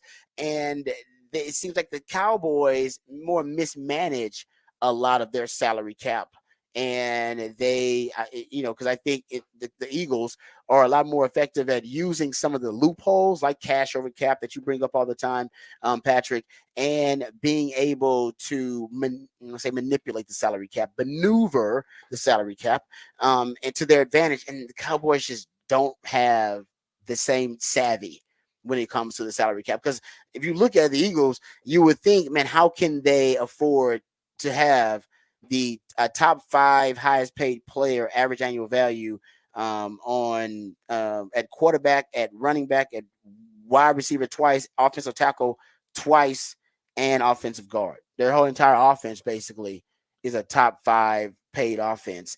And it's really because they front load a lot of deals. They pay up front and a lot of the cash up front, as you talk about, in the salary cap. And they basically get the bulk of the contract out of the way as early as they can, so that they can get out of the contract sooner down the line. And then they don't necessarily have the salary cap hits down the line that the Cowboys do. Go look at Jalen Hurts' contract. It ain't close to having the salary cap hits that Dak Prescott contract has. No, I mean, because they front load a lot of that stuff. Yeah, because Dak is still going to be making money on the Cowboys' books, or at least have the numbers on the salary cap for the next 2 years. Even if he's gone, he's still there's still a huge like a huge portion of your salary cap that is dedicated to Dak Prescott. It's just maybe this is part of what Jerry's thinking also, is we've been doing business wrong for so long that we can't really switch it overnight. So we have to take a hit and restart to rethink the way we do business and the way we're doing contracts, because it is you can't keep leveraging tomorrow and leveraging tomorrow and leveraging tomorrow and expect tomorrow to never come. And that's how the Cowboys have run it for a while now, and they're really getting up against the wall now. Yeah. No, you're right about that. It just seems like they don't really have a lot of options with the salary cap at this point. But at one point, I do think that the Eagles, they're gonna have to reshuffle some things too and reset some things. It just seems like Howie Roseman's a lot better at it than the Cowboys. They continuously reset so they can open up another championship window. And honestly, where they do it is at quarterback, right? That's what helps them, right? They'll have, they had Carson Wentz, and then they went to Nick Foles, and then they went to Jalen Hurts, and resetting that window with a quarterback, it does give you a huge salary cap advantage, because they get to start over essentially with that rookie quarterback. They did it with Carson Wentz, and they did it again with Jalen Hurts, and that was within 3-4 years they did that. So it feels like they've been able to expand their championship window. But one day they'll have to pay Jalen Hurts again, or Howie Roseman will decide no, he's not. Howie Roseman, I wouldn't doubt Howie Roseman drafts another quarterback. Howie Roseman operates a lot differently than a lot of GMs around the NFL. So a lot of Cowboys are making that comparison. But like I said, Devontae Smith is not their wide receiver one. It's AJ Brown. But in terms of looking at that organization and how they operate and their methods and how the Cowboys can learn to maneuver the salary cap a little bit better, yeah, I definitely see that comparison. Okay, that's the Cowboys news, unfortunately, for Cowboys fans out there. I want to get to these numbers, these circa a betting site. They released, and I've never seen these before, and maybe somebody who gambles a lot, they can tell me if this has been a thing before, but it blew up online.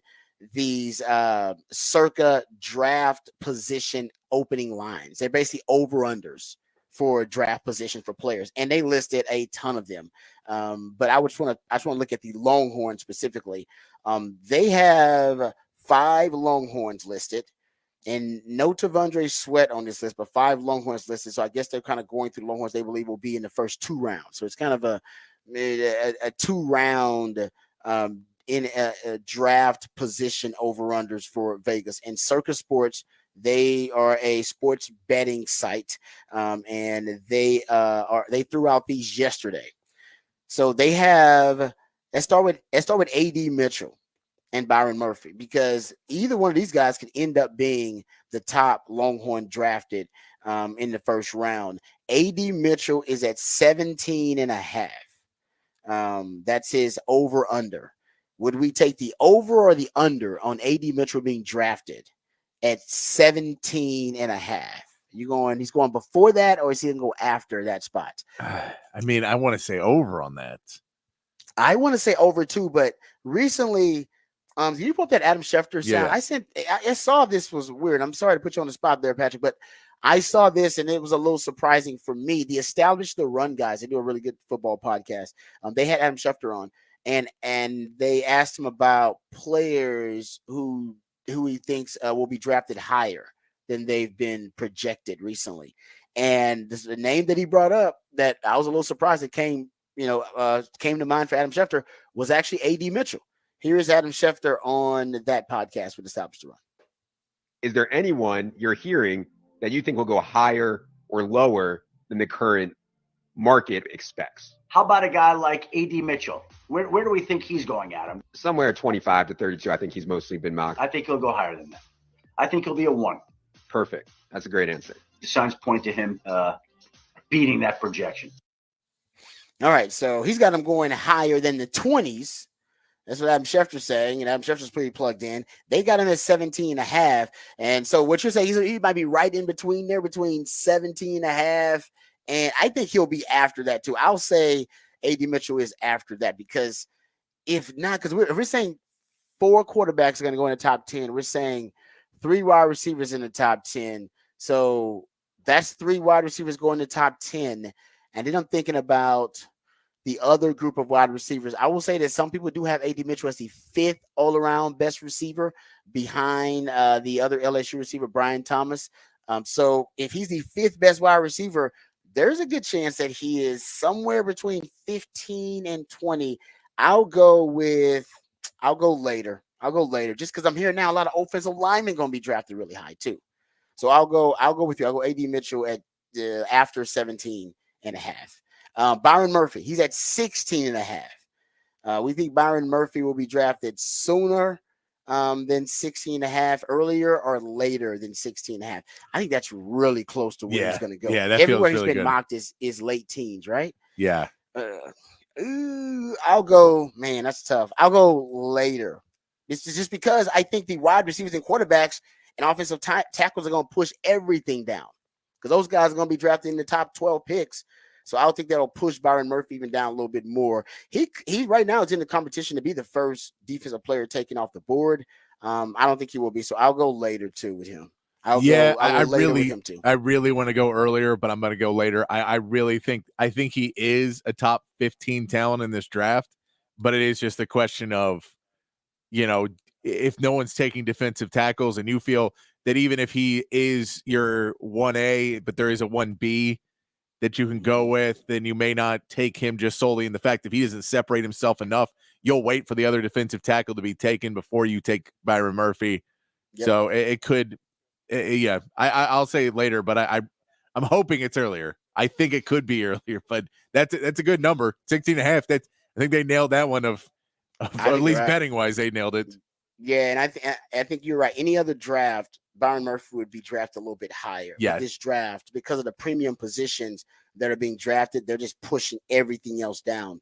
Okay, so we got those two out of the way. Let's go with the next one will be Xavier Worthy. They got Xavier Worthy at, and I was a little surprised, at 28.5. They got Xavier Worthy at 28.5 here. Do we think that he is drafted earlier or later? That's around the spot that I see Xavier Worthy to. I've seen basically at the bottom of the first round spot. People had him mocked to Kansas City. People have had him mocked to Buffalo as well. There's another mock I've seen him mocked to the Chargers, actually, who traded down in the first round. I saw one of those mock drafts. 28.5 with Xavier. I'm going to say earlier. I'll say that some team maybe takes a chance on him a little bit earlier than that. But, man, he could. The thing about it is if the team that falls in love with him doesn't draft him in the first round, he could drop to the second round. There's a good, because every team doesn't love Xavier Worthy because of his size. He's 166. I think like a third of the teams are really in love with him, and a third of the teams are like, nah, man, I'll take that guy in the second round if he's there at great value, but I'm not drafting him in the first round. So it all depends on who has that, who has that real commitment to drafting Xavier Worthy because of that elite world-class speed. Yeah, I'll go earlier. I'll take a chance on X-Man. I'll say earlier. Than I mean, I'm going to say earlier too, because I think someone is going to take a shot. The later is a really good chance because it could fall into that teams trying to trade out of the first round, or the Chiefs are still a team that I think would be in the hunt for him, even with the Marquise Brown signing. I think you signed Hollywood Brown. It's a 1-year deal. You could still want somebody for the future on a rookie contract that you feel could be a good piece for you. So I think that but that's still 31. But I could see 31. Somebody in the bottom of the first round trying to trade out of the first round and willing to, and someone, one of those teams that really likes him, willing to go up and get him in the first round. So I could see it, but I'd say that's still 29-30. But I think that 28 through 31 is where I'd put him. So if we put him 28 through 31, the only earlier is 28. Yeah, no, you're right about that. The only question would be, will a team decide? Because Mel Kiper has got me really thinking that X-Man could go a little higher. I at one point I was thinking X-Man is, that last pick in the first round or maybe second round. But Mel Kiper loves him some X-Men and has been talking him up. And his latest mock drafts, he's got X-Men basically right outside that top 3. Yeah. The big 3, which is Odunze and Marvin Harrison Jr. and Malik Neighbors. He's got him right outside that group as his top receiver after the big 3. It basically the top receiver of the second tier of group of receivers.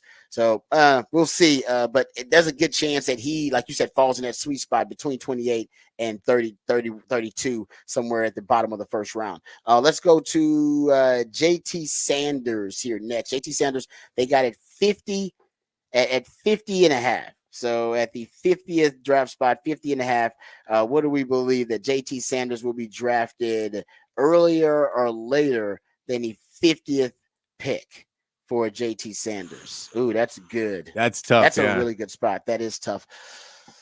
See, 50 is basically, you're in the middle of the second round there. I'm going to say, because he's still considered the second best tight end. Brock Bowers is going in the first round. There's no question. Yeah, his over-under, I believe, is at, 10.5? 11.5? Yeah. 11.5 is Brock Bowers. So they have him going pretty high. Yeah.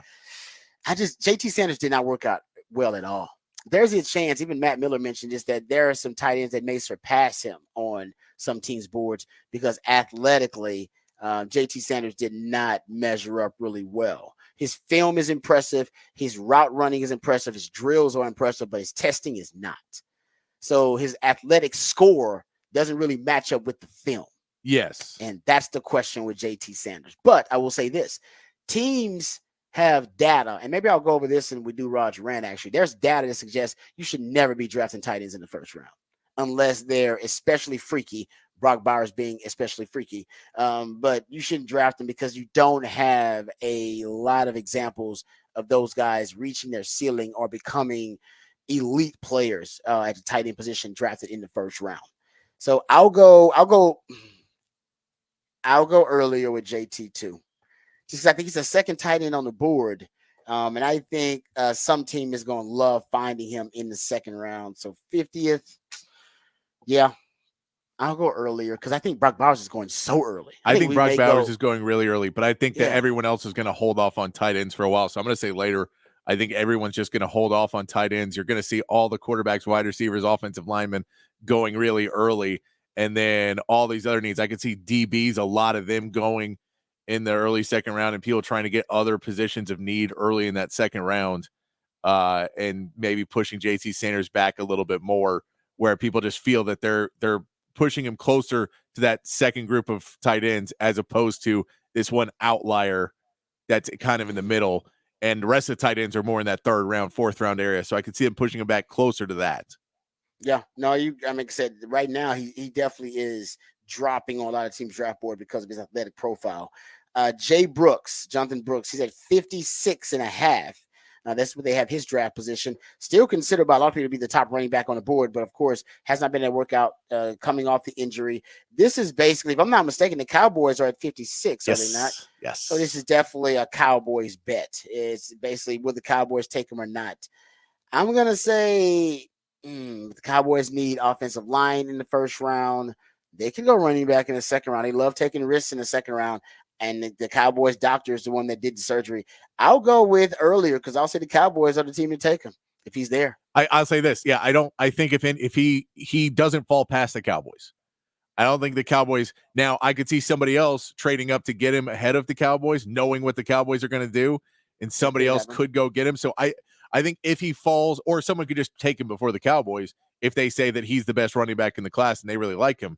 But I'll say earlier because I do not think he falls below 56. Yeah.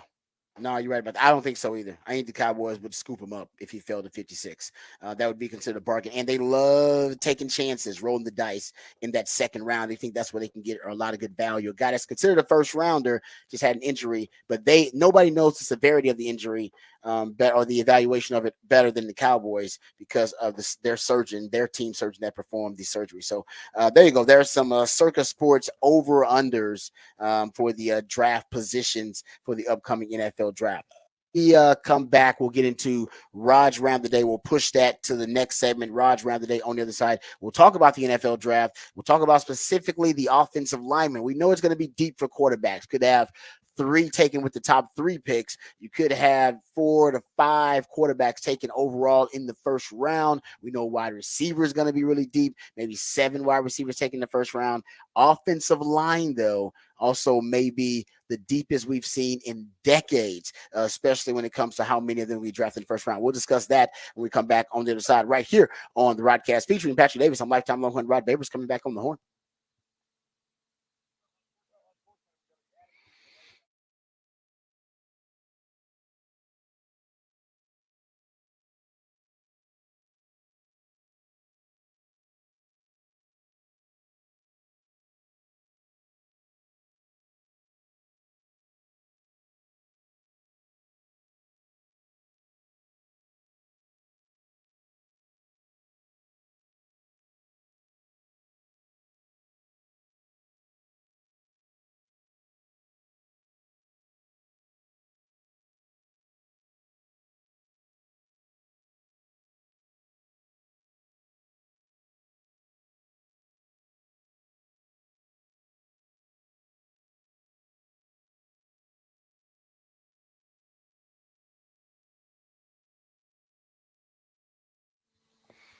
Hey, what's up, folks? Lifetime Longhorn Rod Babers here. We all love living in the city of Austin. What's not to love? And if you're a homeowner in Austin, well, you actually own some of the most valuable real estate in America. The only downside is the property taxes are also some of the highest in the state. And many of my fellow Austinites, like you listening right now, are overpaying on your property taxes. Don't worry, I was overpaying too until I found OwnWell. OwnWell can help you protest unfair property taxes and save hundreds, potentially thousands of dollars on your property taxes. OwnWell believes believes that when it comes to paying property tax, you should only pay what's fair. And it'll only take you 3 minutes to sign up. There are no upfront costs or fees. Own Well will save you money, or it's free. That's a guarantee. And if you don't save, you don't pay. 86% of Own Well's customers save on their property taxes. 86% of the time, it works every time. Own Well handles everything from start to finish, and they deliver an average savings of $1,100. Yeah, $1,100. Think about what you could do with that extra $1,100. Maybe you can beef up the savings. Maybe you can put that back into your own home, right? Maybe you can improve the landscaping of your home. Maybe you can buy wifey something real nice. Whatever.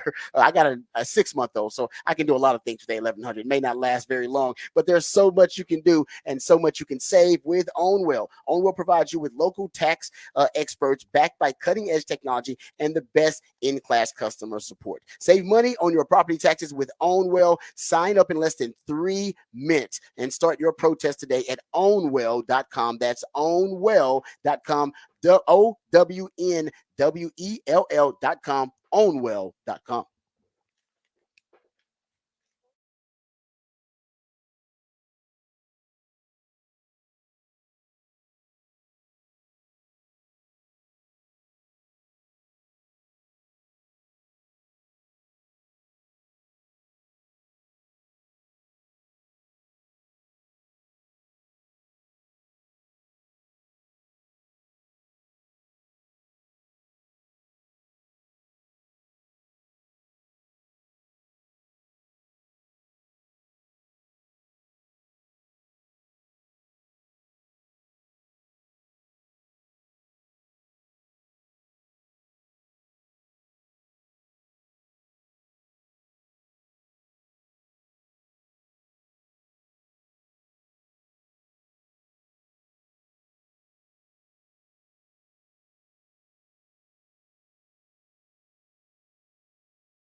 All right, welcome back to the Rodcast. Time for Rod's Round the Day. Really quick, had someone say, "What about Tavondre Sweat?" No, Tavondre Sweat's stock is plummeting.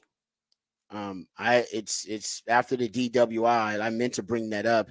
I saw Matt Miller Matt Miller, NFL Draft Scout, does a really good job covering the NFL, but also has got Texas ties.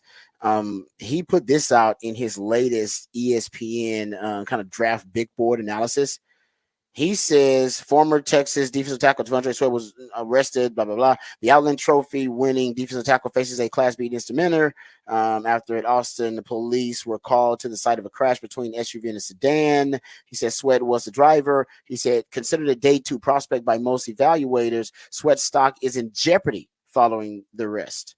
The period between the combine and the draft is often a test for prospects, and Sweat's arrest this close to the draft limits the time he has to explain the incident to teams and ease concerns. Because of that and concerns over his playing weight at 366 pounds, most teams I've spoken to believe he's a day 3 selection now. Day 3 selection. And remember, we read the kind of the analysis earlier this week, or maybe it's earlier this month, about Devondre Sweat from Dane Brugler, who said, according to a team source, Sweat has been upfront with NFL teams about his partying as an underclassman and made a point of emphasis in interviews that it was all in his past.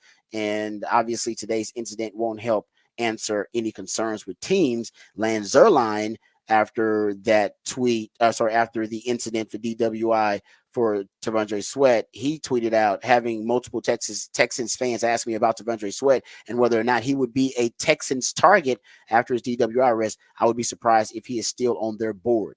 I mean, never say never, but I'm not sure the Texans want to disrupt momentum with a player they may not be able to trust. That is just a guess. So just based on some of the analysts out there, they believe his stock is dropping. Now he's becoming a day 3 guy. If that is the case, he might be the best damn value you can get on day 3, period. As a guy that at one point was considered by some to be a potential first round pick. Remember, Jim Nagy of the Senior Bowl said he shouldn't get out of the first round. Now, physically, that may be the case, but if you start looking at now some of the other concerns, the weight issue, remember, he gained a pound when he went from the combine to pro. He gained a pound. So he definitely was not concerned about the weight, not trying to lose weight. And I remember saying at the combine, I would have come in about 5 to 10 pounds lighter. Just a look, because I think it's more about the impression you make, the first impression. Yeah. And I think the impression he wanted to make was, I'm the biggest human being at this combine. Look at my mammoth size. And it's great. He did move. He moved really well with that size, but I don't necessarily think he increased his draft stock, though. Yeah, I can say it. And I think, too, we played the sound of Dion the other day saying that they manipulate the draft, and I think there is somewhat of every single team, even the teams that like him and would like to get Devondre Sweat and don't really care about the other things, are going to be very much on board with what a disgrace. No one should pick him. No one should ever pick him, and then try and get him a round later or 2 rounds later than you could have got him in the first place. No doubt. I think there's plenty of teams. So it we'll see on draft day, but he's definitely one that we won't know until draft day how much somebody's willing to take a shot on him and go early. Mm-hmm. But I think, if you see a run on defensive tackles at a point, then I have no doubt that he'll go at that point, because if you see them start to go with interior D line at any point and you start to get to 2 or 3 picks below where he was going to be, then someone's going to swoop in and grab him, just because you can't allow that kind of talent to disappear solely on the fact that you're a little bit worried about something that may have been a isolated incident. No, I'm with you on that too. I think he'll be the steal of day 3 if he ends up dropping all the way to day 3. Keep in mind though, for Devondre, so I will say this, because I've been on the bandwagon that the defensive tackle position is now a premium position. Now I'm not the only one saying that, and based on the contracts that have been given out, half of the highest paid defenders in the NFL the last 2 years have actually been NFL interior defensive linemen, defensive tackles, guys that can be forced run stoppers, but also be elite pass rushers when they need to.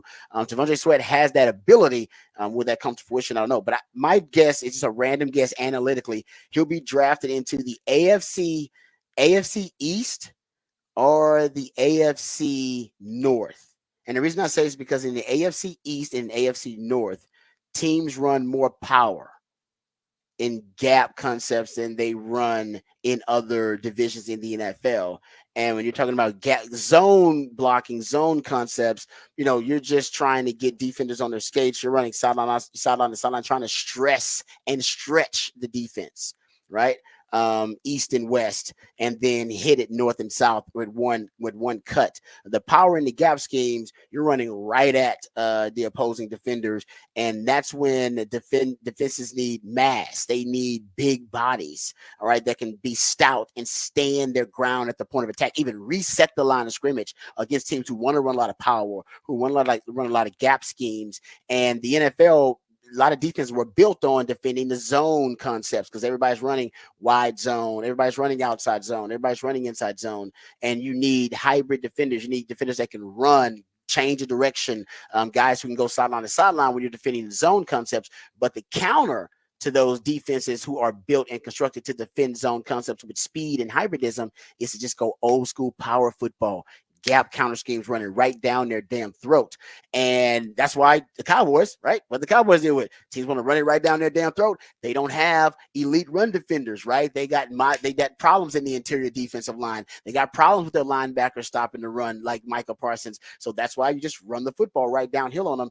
And what you need, this is why the Cowboys may be in the run for T'Vondre Sweat. If he drops to day 3, if he drops to day 3, he's a perfect Cowboys pick. Yeah. If he drops to day 3, he's perfect for the Texans too. I wouldn't take a chance on him on on the first round or second round, but day 3, that's great value there.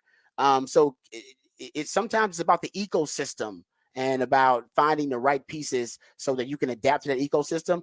Right now, T'Vondre Sweat is the perfect run stopper for those gap power schemes that teams are countering these hybrid defenses with, these sub packages, these teams that want to build their defenses on speed like Dan Quinn. Well, let's see if you can deal with power, that's why you need T'Vondre Sweat. That's why those big bodies like T'Vondre Sweat are becoming more and more valuable, because teams are running more power and gap schemes. And if you want to play light boxes, you better have big bodies up front where they can defend multiple gaps with just their sheer mass, or demand a double team, therefore flipping the numbers advantage back in your favor. And Sweat can do that. So anyway, just throwing it out there. All right, let's get to the O-line take that I wanted to discuss here really quickly. It won't take a lot of time because I know we're up against it. So I was looking at the over-unders for the Circa Sports over-under draft positions that were out. They also put out over-unders on how many players at certain positions will be drafted in the first round. So the over-unders for cornerbacks is 5.5. Over-unders for quarterbacks drafted in the first round, 4.5. Over-unders for wide receivers drafted in the first round, 6.5. Over-unders for offensive linemen drafted in the first round, 9.5. They're saying 9.5.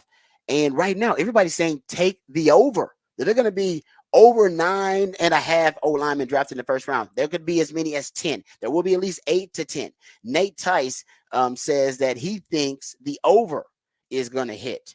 He thinks there'll be more than 9.5 O-linemen drafted. Booger McFarland recently had his mock draft with Mina Kimes, and he had 10 offensive linemen being drafted in the first round. The most offensive linemen taken in the first round of the NFL draft in the history of the draft was 1968. And there were 10 taken in the first round of the draft in 1968. They're saying, Patrick, this is one of the deepest O-line drafts that they've had in decades. And if that is indeed the case, that'll also be one of those positions like quarterback, like wide receiver, that dominates the first round. If that's going to be the case, you'll get 10 O-linemen, you'll get 7 receivers, and 4 quarterbacks. I mean, that's 21 spots off the board. We haven't even talked about anybody on defense yet. We ain't talked about it. And ain't you Brock Bowers at tight end yet. And I mean, that's amazing. You could have this whole entire first round dominated by offense. Pretty much. I mean, if you talk about what people want to do, they want to throw the ball. So you need a quarterback. And if you want to throw the ball, you need someone to catch the ball, but you also need someone to protect the quarterback. And so those are the positions. It's all about throwing the ball now and that getting that offensive lineman. I mean, we saw the Jets last year. I know it was an Achilles injury for Aaron Rodgers, but they were drastically trying to improve their offensive line.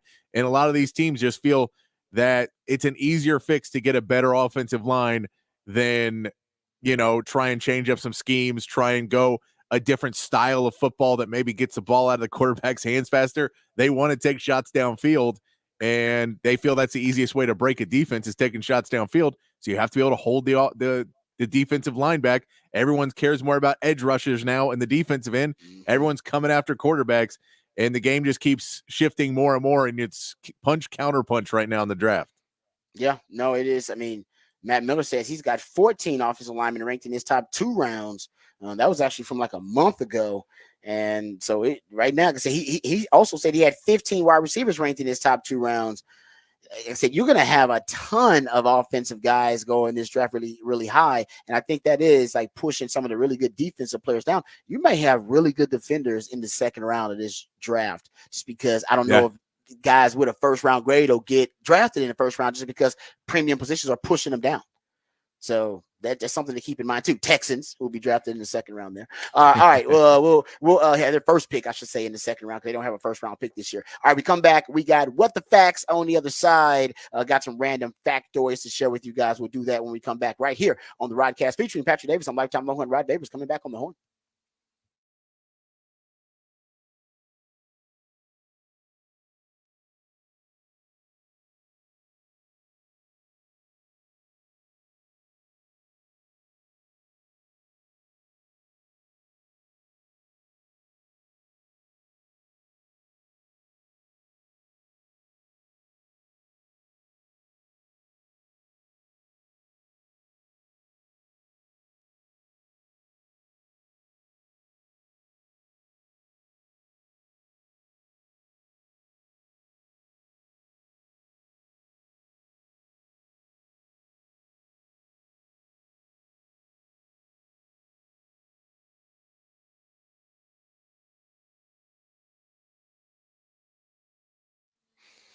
Hey, what's up, folks? Lifetime Longhorn Rod Babers here. If you're sitting in traffic right now, you're probably pretty miserable, but that's okay. If you were sitting in traffic in a car you really enjoyed, maybe your traffic experience would be a whole lot better. My friends at Apple Leasing can help you with that. So, yes, theoretically, they can make your traffic experience a whole lot better, because they can have you in a car that you love, a car that brings you joy, and that'll help counter the misery that you feel when you're sitting in traffic. Apple Leasing has the ability to put you in any make or model vehicle that you want. The professionals over at Apple Leasing can help you get the price you want, the payment you want on the car that you want. And all it takes, folks, is one phone call or one click on Apple Leasing's website, and you'll get a quote on any make or model vehicle that you want. They can even give you an estimate on the value of your trade-in right over the phone. Apple Leasing will take care of all the headaches and the stress associated with navigating the car industry, right? We all know that, hey, getting a new car, it's thrilling. You love that new car smell. What you don't like is all the process to get a new car, right? To vet all the dealers, to vet the actual salespeople, to go down the rabbit hole, to research the vehicle to make sure it's the perfect fit for you and your family. Also, you want to be price shopping, making sure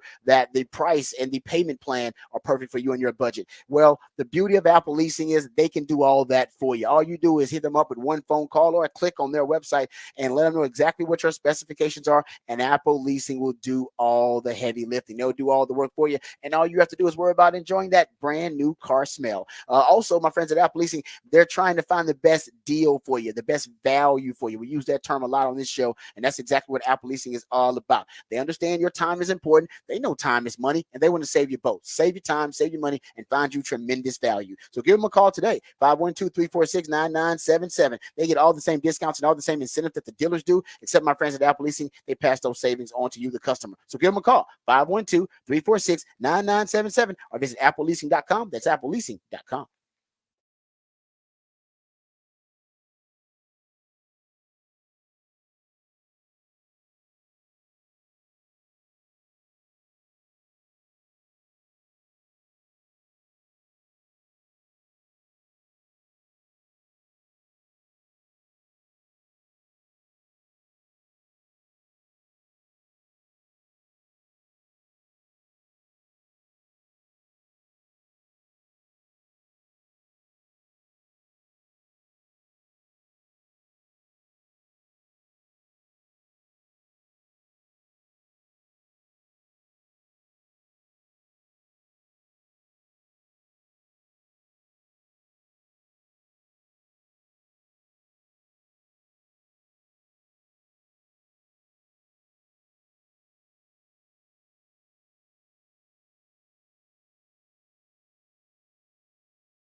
All right, welcome back to the Rodcast. Time to get to what the facts, what the stats here. Got a couple of these. We know that Caitlin Clark was taken number 1 overall in the WNBA draft last night. How about this? In just 1 hour, Fanatics completely sold out of Caitlin Clark's Indiana Fever jersey in sizes extra small, medium, large, XL, and double XL.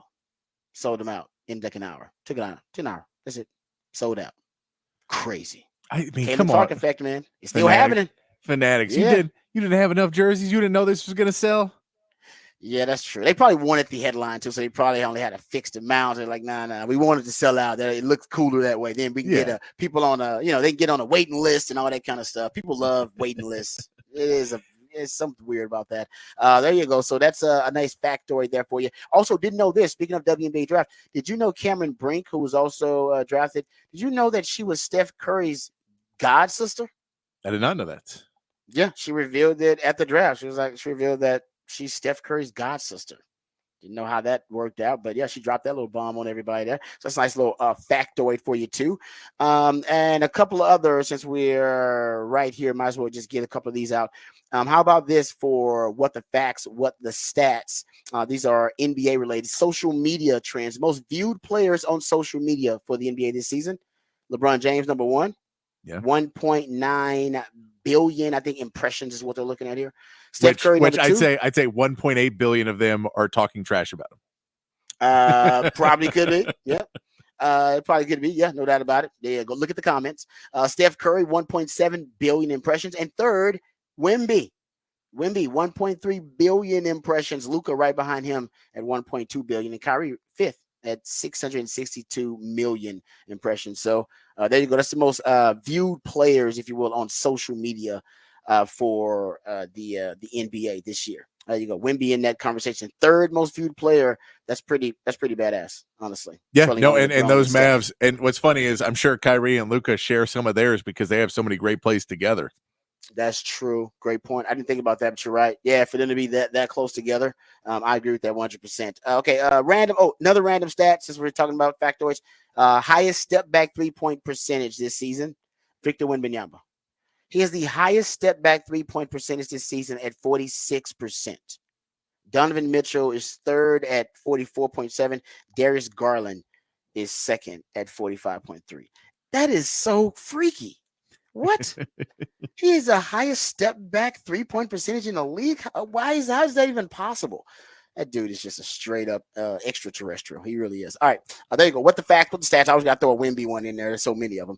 What the facts, what the stats. We come back. We'll talk about Texas hoops, Texas men's basketball, the transfer portal. Give it and it take it away. It gave a lot this past weekend, but it take it away, or it took away a couple of players who are departing the 4 days because we had the transfer portal yesterday. We'll get to that. Also, Texas football experiencing a little bit of that transfer portal departure. We'll get to that too coming up. All that and more right here on the Rodcast featuring Patrick Davis on Lifetime Longhorn. Rod Davis coming back on the horn.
Welcome back to the Rodcast featuring Patrick Davis. I'm lifetime Longhorn Rod Babers. It is a top of the charts Tuesday. That's when Patrick the Ideallionaire, he comes up with all the musically themed days of the week. But that's when he plays songs that reach the top of the Billboard charts on this day in history. One of my favorite musically themed days of the week. Always learn something new on a top of the charts Tuesday. Also, Patrick's not done with the ideas. He's got a lot of great ones, including the big fat poll of the day for Patrick. For the folks who have not heard, let the people know what the topic is for the big fat poll of the day. Big fat poll of the day today. Which Cowboy should get a new contract first? CeeDee Lamb is apparently not super close on what his contract is and what he wants it to be. Dak Prescott, we know, could sign a contract extension, and that would then maybe alleviate some of the cap troubles for the Cowboys right now. And then Micah Parsons also looking to get that contract, that new contract as well. All those guys, and you can say none too. You can say none of them deserve a new contract. Let it all burn to the ground, and we'll start from scratch. That is also an answer. But that is those are the main ones you can say. If you have someone else on the roster who gets one before them, I'd love to know who it is. I don't know who else would be more deserving Mike than McCarthy, those three. I guess. Maybe you want Mike McCarthy to more deserving than them. I don't know who's there's one. No, I not more deserving, not at all. But no, it's a good question. Actually, you can go check it out right now on the Horns Twitter account at the Horn ATX in the Twitterverse. Sorry, X. Man, I feel old now. I keep saying Twitter. I can't get it out of my vernacular. It's tough for me. It's really, really tough. No, they branded it very well, and then X is such a bad name. It's just I know, a bad and it's name. like it really is. But it's like all of it's so weird, man. All you put in all of this work to make the brand recognizable and to make it almost common, like I said, a part of our common vernacular, part of the lexicon, and now we just got to change it. And I still don't know why they changed it to X. I don't get why they changed it. I don't know. And then it's like there you can't call it, like you could call it a tweet, and now you got to call it a post, I guess. Which that's not a thing. An X post maybe. I don't. No, I know. Yeah. I know it's begrudgingly, and it's. You had penetrated pop culture. You were a thing. Like people would refer to you as like a verb. Like it was, you know what I mean? Like you had become that thing. Right, you had basically kind of transcended even the application itself to penetrate pop culture in the lexicon of our everyday vernacular. My mom even probably knew about a tweet. Now my mom's gonna know about a tweet to an X. It took me like 5 to 10 years to teach her about a tweet, and now you're gonna change it up to X. So I just don't know why you would change it. But I'm not a billionaire. I'm not Elon Musk, and the man obviously knows what he's doing about most things. Maybe a miscalculation there about the X though. Maybe miscalculation. On the poll on X, Micah Parsons currently in the lead. Micah Parsons that's why I said I would do it. It's the easiest one. I mean, it's the easiest. It's definitely the easiest one to go. All right, if I re-sign Dak, then I am handcuffed to Dak for the next 5-6 years. And if I don't know that he's a quarterback that can get me past the divisional round, then why would I commit myself to him?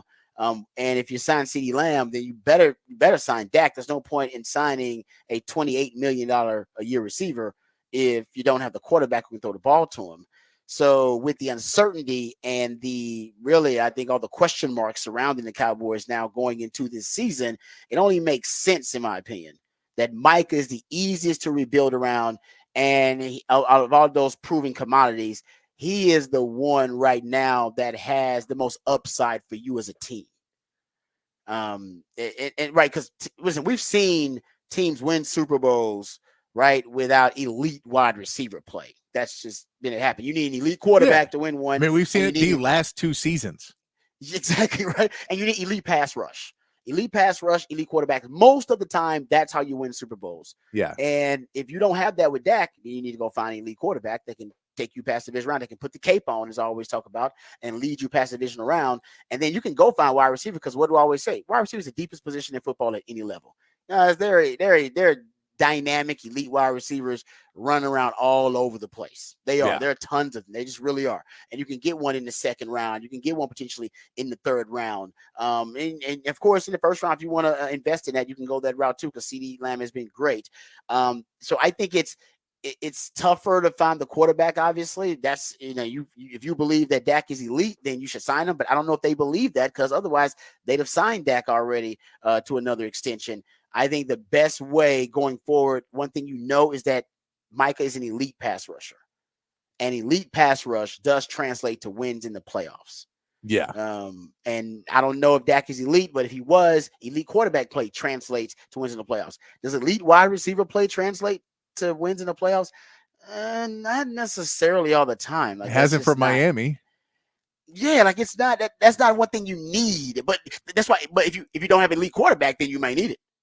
But if you have an elite quarterback, that's why Miami needs it. I would Miami say needs great wide receivers everywhere, because they don't have necessarily. Tua's not elite at the quarterback position. He is capable. He's really good, but I don't know if he's elite. You get elite. Let's think about Joe Burrow. At one point, they want to make a decision about Joe Burrow.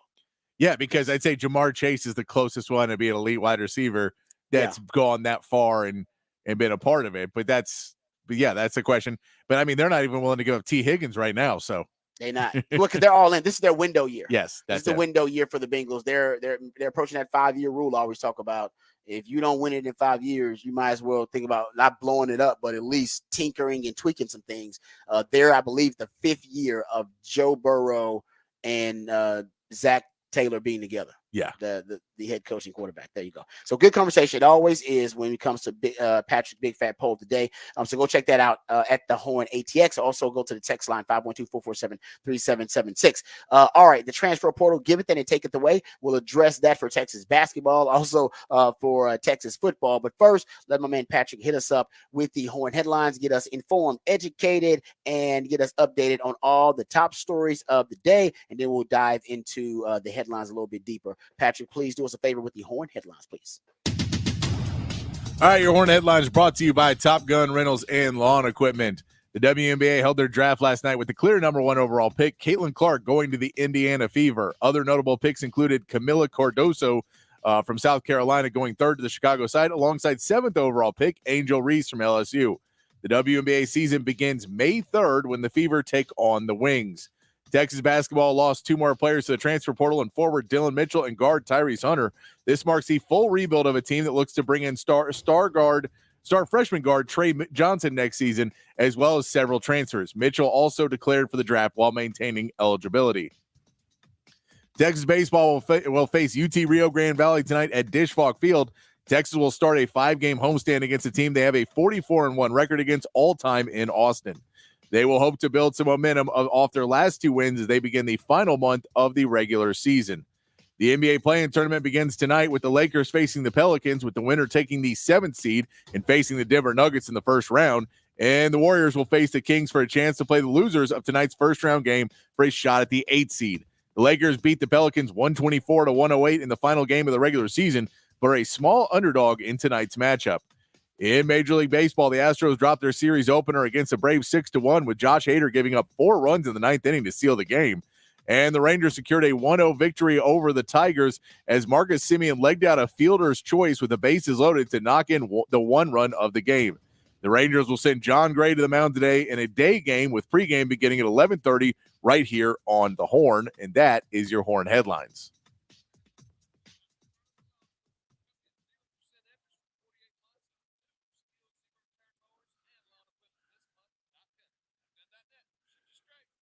All right, thank you, Patrick, for the Horn headlines. Yes, it is very intriguing, interesting about this Texas men's basketball team, how they're going to look come obviously next season, because with the transfer portal, you can really remake and overhaul an entire roster in an offseason.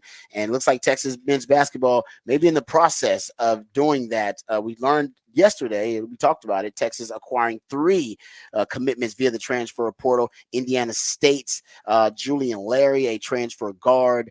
Indiana State's Jason Kent as well, a wing player. And they acquired the commitment of Arkansas transfer Tremont Mark.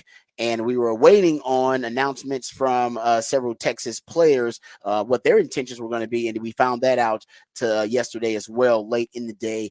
Dylan Mitchell will pursue his NBA career, so he will enter his name into the NFL in the NBA draft, but also he will enter the transfer portal. So he's keeping all of his options open.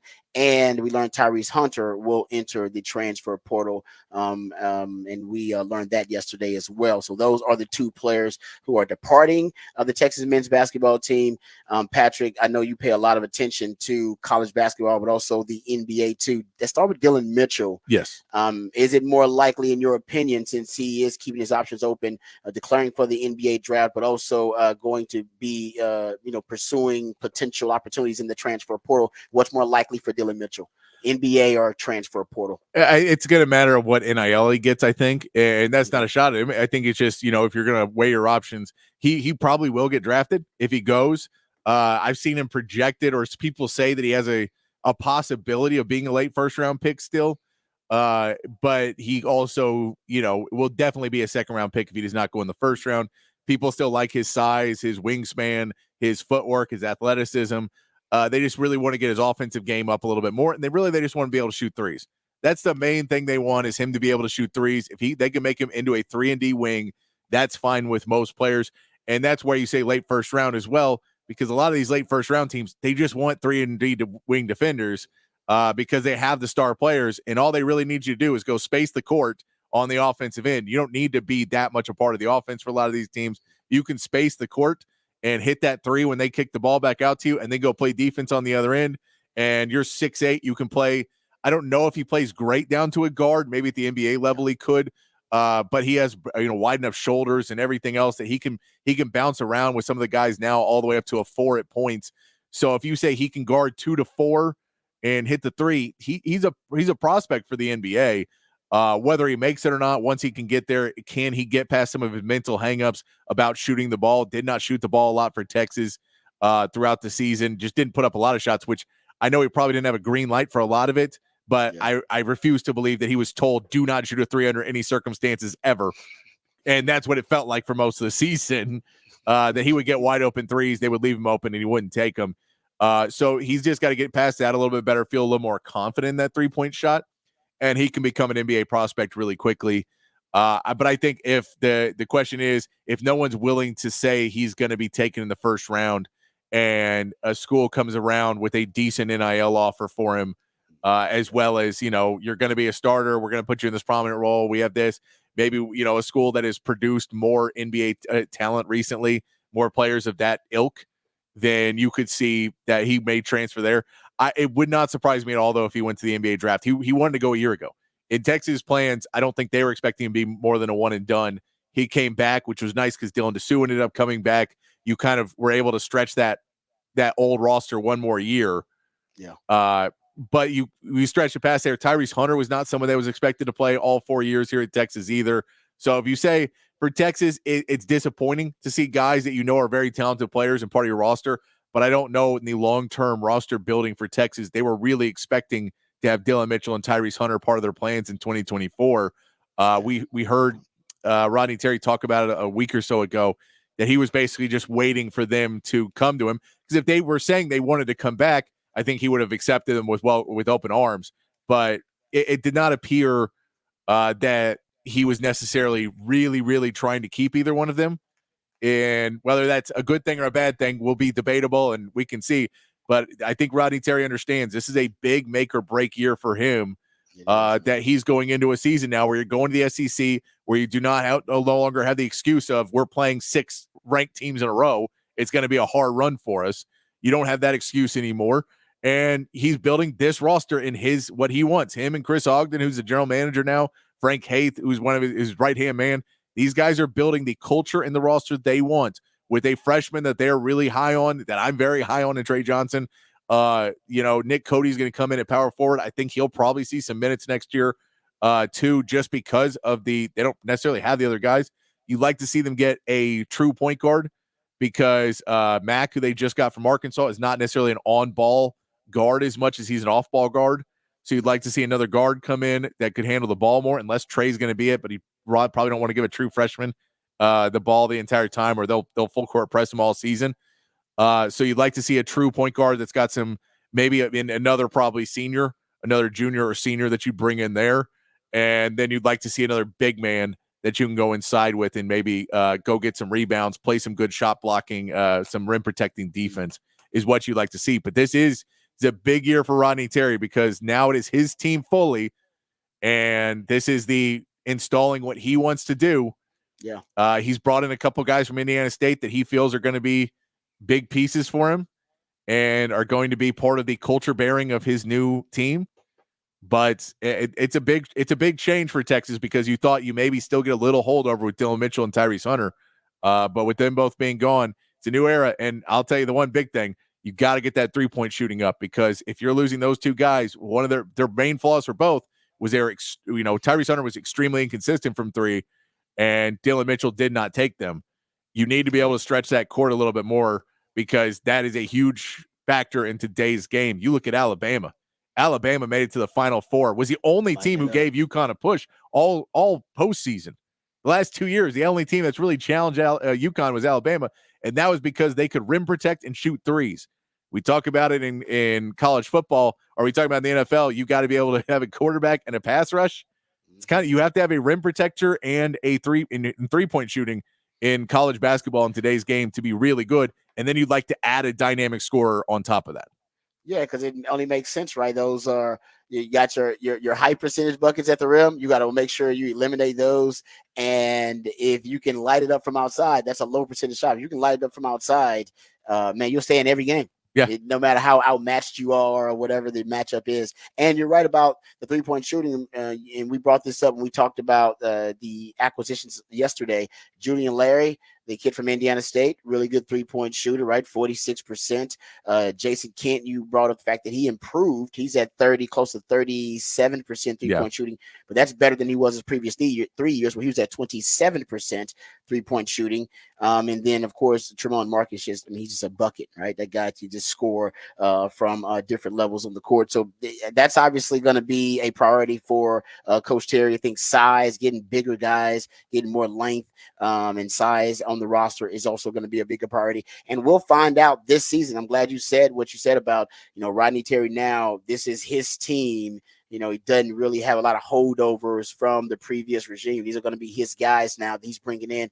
We'll learn what Rodney Terry basketball is. I don't know if we know what his brand of basketball is just yet, because I do think he was transitioning with this roster this year.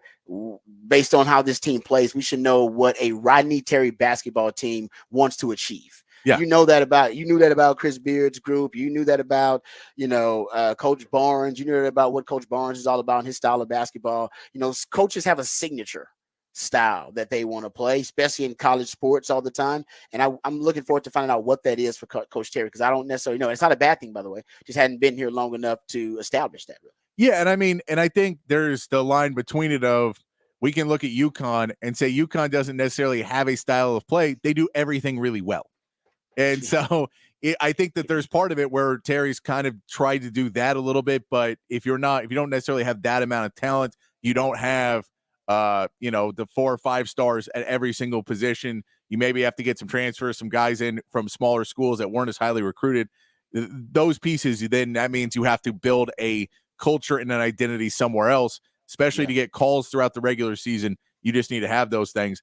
And I'm curious to see if going to the SEC, and it looks like, and this is what he says, we don't know if Rodney Terry was okay with Dylan Mitchell and Tyrese Hunter leaving and said, I'm not going to go fight for you guys in the NIL world and try and get you guys to stay. But with the departures, with who's come in so far, I would say I'm curious to see if they're able to score the big fish in the NIL pond, other than Trey Johnson, who I'm sure will be taken care of when he gets to campus, being a top recruit and a guy that will be one and done, and they'll want to keep a great relationship for many years once he goes to the NBA. I'd like to see how much more, the boosters and donors are supplying into this basketball program to get it to that next level. If they believe in the Rodney Terry, if Rodney Terry is going out to them and fundraising them, if they're going to him, time will tell. It will be able to tell in this roster construction kind of how much they're able to get out of everybody. And and what guys are getting. But in today's landscape, guys transfer constantly. Guys are constantly moving. We've seen that basically every team. It's very hard to keep a roster long term because if you're really good, everyone's going to be going to the NBA. Everyone's going to be trying to get a better spot. It's just very hard to keep teams together. And one of the other factors is you got to keep that money flowing because they understand if I have a really good season at Kansas and I come back next season and that money's not being equal because they're going to give it to a freshman, well, I'll go over to Baylor and that Baylor will pay me to go from Kansas to Baylor and I'll go make a ton of money. And I'll be able to make money there because then I'll be the new hot thing there. That's kind of what the world of college basketball has gotten into. Whether that's right or wrong, not debating that, just saying that's where it's at right now. And I think Rodney Terry looks at this season and says, "This is a chance for me to, rebuild the entire team, kind of in what I want it to be, and we'll see if it works or if it doesn't." But this is him definitely putting his stamp on it, and it puts him into the world of he has to answer for everything on this roster now, whether they achieve or don't achieve. That this will come back to his name. Yeah, no, you're right about that, man. It's NIL. It is an arms race, and you got to keep up. And if you don't keep up, trust me, falling behind, the consequences could be dire. Falling behind the NIL, and I think it's tough for actually in college basketball than it is in college football because the college basketball guys they have the possibility of a one and done. At least in college, they're in college for a little bit longer. So you do have a little bit more stability with the college guys, and they don't have the G League Ignite to worry about anymore. But still, the leap to the NBA is always there on the table, or they could go play internationally. They just have a lot of options, not as many as they used to have with the G League Ignite, but they have more options than the college football guys. And I do think, I don't know, I haven't seen the dollar figures, but because one player can be so impactful, you can have one or two players pretty much kind of dominate your NIL resources on a basketball team. Yeah, and I mean, basketball is a weird game too, where you can put 2 point guards in the same lineup, 2 shooting guards, 2 small forwards. So it's not quite the same thing as if a team has a quarterback. Well, they're not going to go pay me to be a quarterback. I got to go find somewhere where there's a spot for me to start. I can be a starter if this team has 3 guards. I can still be a starter on this team. Yeah, no, you're right about that. It's interesting, but I hope that Rodney Terry is getting the NIL resources that he needs. And that's part of his job too. Now, part of your job is to build your booster donor support base of sugar daddies and sugar mamas around you Part of it can help. Yeah, who can provide you with the resources you need to compete in the NIL space. I mean, we saw Calipari. A lot of the people are saying that one of the reasons that he jumped to Arkansas from Kentucky was because he was guaranteed a lot more NIL support from the Tyson Foods family, from Jerry Jones, and from the Walmart family. He's like, hey, if I got them 3 sugar daddies, sugar mamas, I'll be fine. And maybe at Kentucky, he had lost some favor with some of those guys. So yeah, the NIL space definitely could be a huge factor for Rodney Terry if it is weaponized, but if it is not weaponized here at the University of Texas. All right, good stuff there. We come back, we go behind the burnt orange curtain. We'll get into discussion about the transfer portal affecting Texas football. There are a couple of guys who are expected to hit the transfer portal. Opens up today officially through April 16th through the 30th. So we'll get into that, talk some Texas football. Also, there's a player who may be hitting the transfer portal that Texas probably should be looking to recruit via the transfer portal. So we'll talk about that. And also the plummeting draft stock of T'Vondre Sweat. We'll get into that if we have some time. And why the Devontae Smith deal may help increase the draft stock of Xavier Worthy. All that and more when we return right here on the Rodcast featuring Patrick Davis. I'm Lifetime Longhorn Rod Babers coming back on the horn.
Hey, what's up, folks? Lifetime Longhorn Rod Babers here. Everybody loves the city of Austin. That's why people keep moving here, and that's probably why the traffic continues to be a nightmare. But that's okay. There's so many other beautiful things about Austin that make it such a great city. The music is great. The people are great. The food is fantastic, and the city itself has a certain charm with the really unique, iconic landmarks in this city. And what you may not know about the iconic landmarks that make this city so aesthetically pleasing is that most of them were actually built and constructed by the skilled craftsmanship of Ironworkers Local Union 482. As our city continues to grow and thrive, so do our friends at Ironworkers Local 482.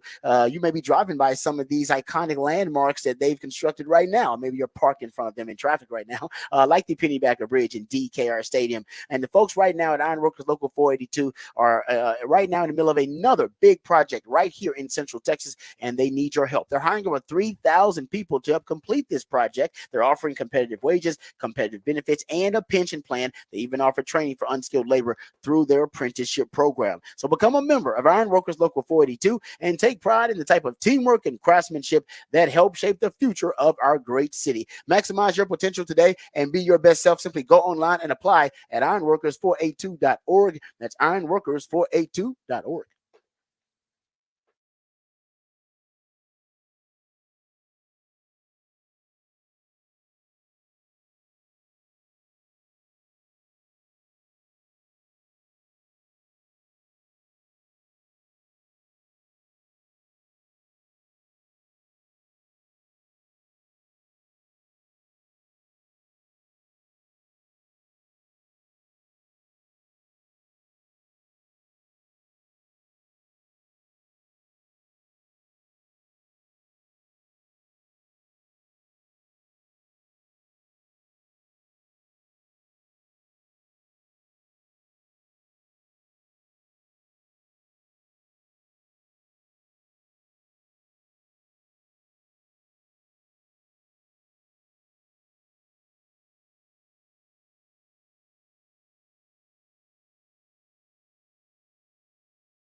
All right, before we get to the Longhorn football players who are expected to hit the transfer portal, I want to talk about this contract for Devontae Smith, which I actually think is going to be a good thing for my man Xavier Worthy.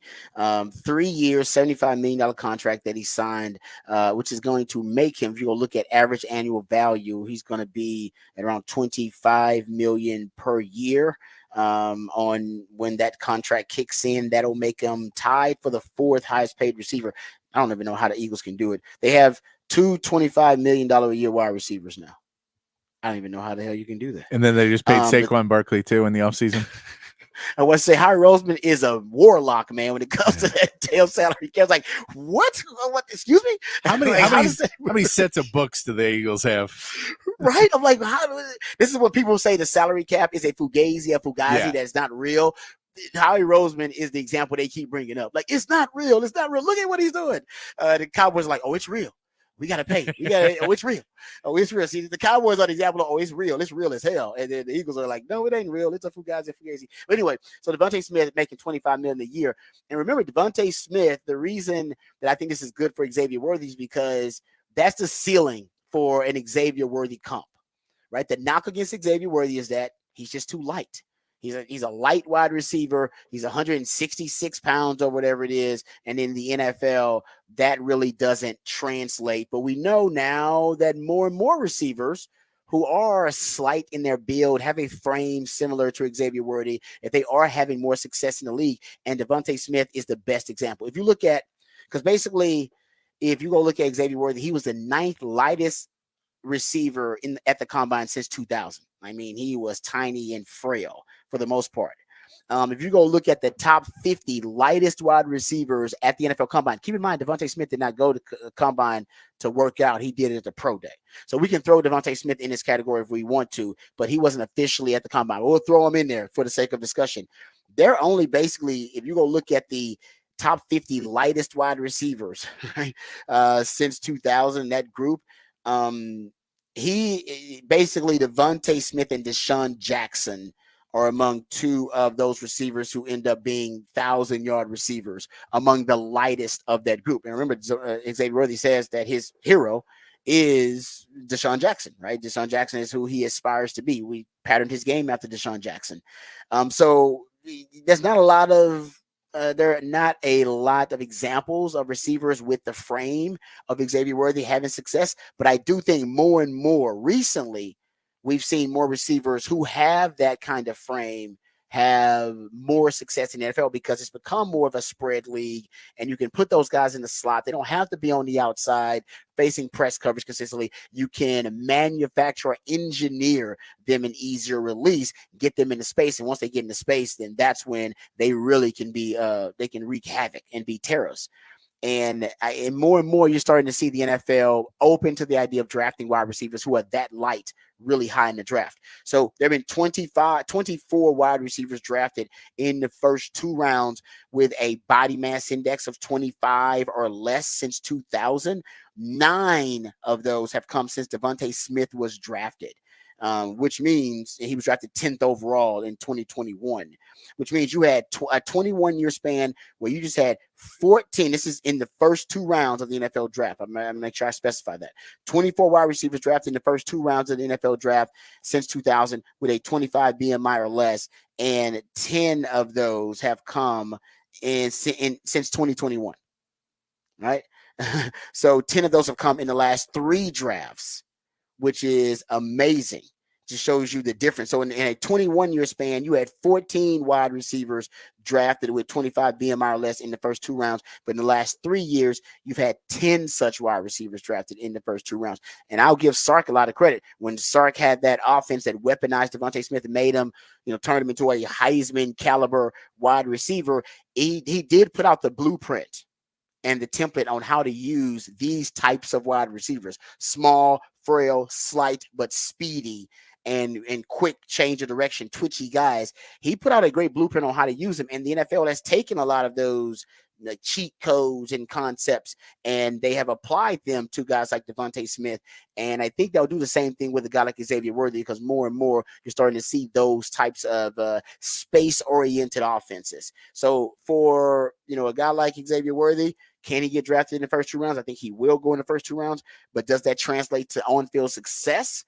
I think now he has a better chance of translating to on-field success than he did previously. It'll all depend on who he ends up with. He ends up with, Kansas City, or ends up with Miami. Hell yeah, Xavier Worthy is going to be one of the freakiest receivers in the league, but he ends up in a bad offensive system that doesn't use a lot of progressive concepts. Then that may set Xavier Worthy back a little bit. But like I said, now more than ever, he is in a position to have success for a receiver like him. Prior to that, it was only Deshaun Jackson and Devontae Smith. They were pretty much it. I'm talking about the elite wide receivers to be drafted high with that frame, who also translated to productivity in the NFL. Just Deshaun Jackson and Devontae Smith were your 1,000-yard receivers. Even when you're looking at receivers who are really fast, world-class speed receivers, even that actually is a knock against Xavier Worthy. The top 25 fastest players in the history of the NFL Combine, there's only one, receivers at the NFL Combine, top 25 fastest receivers at the NFL Combine, there's only one that's caught 1,000 yards in the NFL, and that was Santana Moss. So I think Xavier Worthy will be the outlier in terms of a lot of recent comparisons with receivers with his frame and size. I think he'll be the outlier. And that Devontae Smith contract, it is proof that the NFL is starting to change their tune a little bit when it comes to receivers of his ilk. Okay, let's get to the transfer portal departures here for the Longhorns really quickly. And then if we have time, we'll hit the Devondre Sweat story. So the Longhorns learned about Samaje Burrell hitting the transfer portal last week, and yesterday there were 2 other players reportedly who are going to also follow in his footsteps and depart via the transfer portal. Peyton Kirkland, the offensive lineman, he is reportedly hitting the transfer portal. That comes from On3's Hayes Fawcett, and also the defensive end, the edge rusher, also for the Longhorns, is going to hit the transfer portal too. Billy Walton is another guy that's going to hit the transfer portal for the Longhorns. So you got an edge rusher, and you're also going to have an offensive lineman. I'm not surprised at all by the offensive lineman that is hitting the transfer portal. When we talked about this last week, I said I expect if any position is going to have attrition, it'll be the offensive line, because you've been stockpiling so much high-level talent on the offensive line. You got 17, well, now 16. You had 17 offensive linemen prior to Peyton Kirkland, departing for the transfer portal or reportedly hitting the transfer portal. That's still 16. And remember, you returned all of your offensive linemen last season. You returned 4 of your 5 starters on this group, and that's just that's a long process for a lot of offensive linemen to go through to play, right? They don't see their path to playing when you have veterans ahead of them already playing, and you keep bringing in high-level offensive line prospects. I think for Peyton Kirkland, he had an injury early on. I mean, he for the most part, he just got to the 40 acres. He's only spent 1 season on the 40 acres. He came in that 2023 class, and he came from Florida, dealt with an injury early on, and definitely fit the big humans tag for Sark, 6'6", 350. But I do think ultimately the injuries and being far from home probably led him to regressing a little bit and being behind, obviously a lot of talented offensive linemen, and he really didn't see a path to play. And he's still really, really young. Like I say, he just got here as part of that 2023 class. And he was, I think, one part of the early enrollees, the girls that came in. I met the young man, great young man. I could just see him looking for another opportunity elsewhere, a fresh start, because after the injuries and then starting out so low on the depth chart, maybe now he sees a difficult path to play for him, Patrick. So he's going to leave. And I told him, and I don't think he'll be the last offensive line. I think you may get another O-lineman too. Yeah, no, I could believe that. Yeah, there's a few position groups that just seem that way, but yeah, the offensive line, it's a tough road. I think Peyton Kirkland is going to be really good somewhere else, though. I'll say that. I don't disagree with that. Yeah. And honestly, I think that is what you should root for if you're a Yeah. Longhorn fan. These guys are leaving not because, they're disgruntled or they got some kind of conflict. They're leaving because they just don't see a path to play. They don't have an opportunity to get on the field. Texas has upgraded their roster with so much talent at all these different positions that really good players like Peyton Kirkland, who have really high ceilings, they don't necessarily see a path for them getting on the field. So, like I said, this is a first world problem for Texas. Billy Walton, the edge rusher. Once again, Patrick, we talked about it, right? They're stockpiling talent Yep. on the edges. They bring in Colin Simmons, a prodigy. We hear he's doing really well already in spring ball. They bring in Trey Moore, who's probably your best natural pass rusher now, so he's going to play immediately because he came in via the transfer portal. Ethan Burke has a high level Sunday skill set. Barron Sorrell is transforming himself into an NFL player. So those 4 guys are going to play. That's your rotation of 4 right there. That's not even including the Justice Finkley. They didn't bring him up. Hadn't even brought up a Colton Vosick. And you're right, Billy Walton may be behind those guys. So you're talking about maybe he's 3rd or 4th potentially on the depth chart.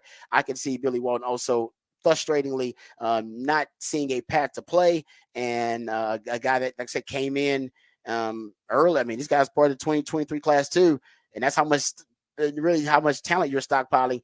He doesn't see a path to play because you've totally revamped and overhauled the edge defender position, where now is considered a strength. And like I said, the 3-star edge rusher, who's a talented guy coming out of that Dallas area, I think he looks to go somewhere else. And I'm with you. I think he's going to be a good player somewhere else. There's just no place for him right now to play for Texas. Yeah, I mean, especially if you see like Colin Johnson or Ryan Wingo on the wide receiver, that guy's, trying to move up and start earning playing time as a true freshman in the spring. This guy is already jumping in, that he's only been on campus for a few weeks and he's already jumping ahead of you. You might look at it and say, this is time. It's fine. It's not necessarily that I dislike anything here. It's just time for me to move on, try and improve my game somewhere else and get another shot to get back on the playing field and prove what I can do. Yep. I totally agree with you. And I think that's happening at some other positions too. I think DB is a position. You brought in 5 DBs in this latest recruiting class. You brought in Andrew Makuba in the transfer portal. I think just bringing that influx of talent along with veterans who are staying, like a Jahdae Barron, and you got Malik Muhammad ascending. He was just a freshman last year. Derek Williams, remember, he's a freshman last year. So you got 2 freshmen who are going to be starting in the secondary for you. You're bringing back veterans like Jahdae Barron and Terrence Brooks. So you got a lot of you don't have a path to play to this year if you're a young DB because you got a veterans coming back. And in the future, right, they just brought in 5 DBs because, and by the way, guys who fit their specific skill set, the data points they want. You brought in 5 DBs and a Makuba. So if you're a DB and you're sandwiched in between the group that's playing right now and then that young group that's incoming, that I think a DB may also look to the transfer portal. I think, like you said, wide receiver is another position because they brought in a Ryan Wingo's looking really good. And they brought in a bunch of transfer portal guys who also look great. So I can see a wide receiver potentially hitting the transfer portal. So my 4 positions, if I'm going to predict attrition, would be another O lineman, a wide receiver, a DB out there too. And I think those are like the 3 positions where I just think you have so much talent and you brought in so much talent via transfer portal and other acquisitions that you can expect some natural attrition there. So I think another lineman might come out too. I do. Wouldn't surprise me. Yeah. And I think you'll get to about between 5 and 7. I don't think you'll get to double digits. And by the way, this attrition for the Longhorns isn't alarming. It's kind of a natural, organic attrition because of how they're upgrading the roster. All right. There you go. Some Texas football discussion. We'll get back to some Texas football discussion, actually, because we'll get into those Vegas odds, the over-unders on different draft positions. That was a fun conversation. We'll get back to that in the 9 o'clock. When we come back, though, we'll dive into Off the Record. Got a funny story here for Off the Record. So we'll have some fun with that one on the other side right here. This is the Rodcast featuring Patrick Davis. I'm Lifetime Longhorn Rod Davis coming back on the horn.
All right, welcome back to the Rodcast. Time for Off the Record.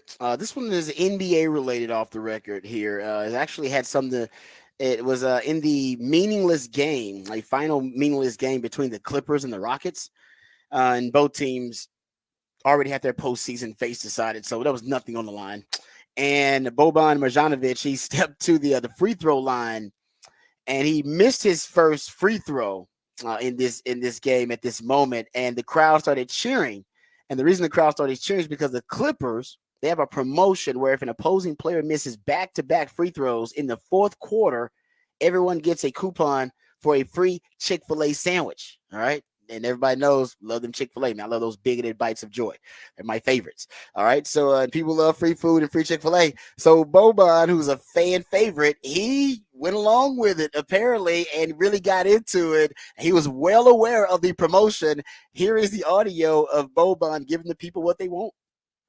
Eventually be some free chicken on the board if he misses the second free throw. Oh man, free chicken on the board. Yeah, so that's why the fans are getting a little frothy.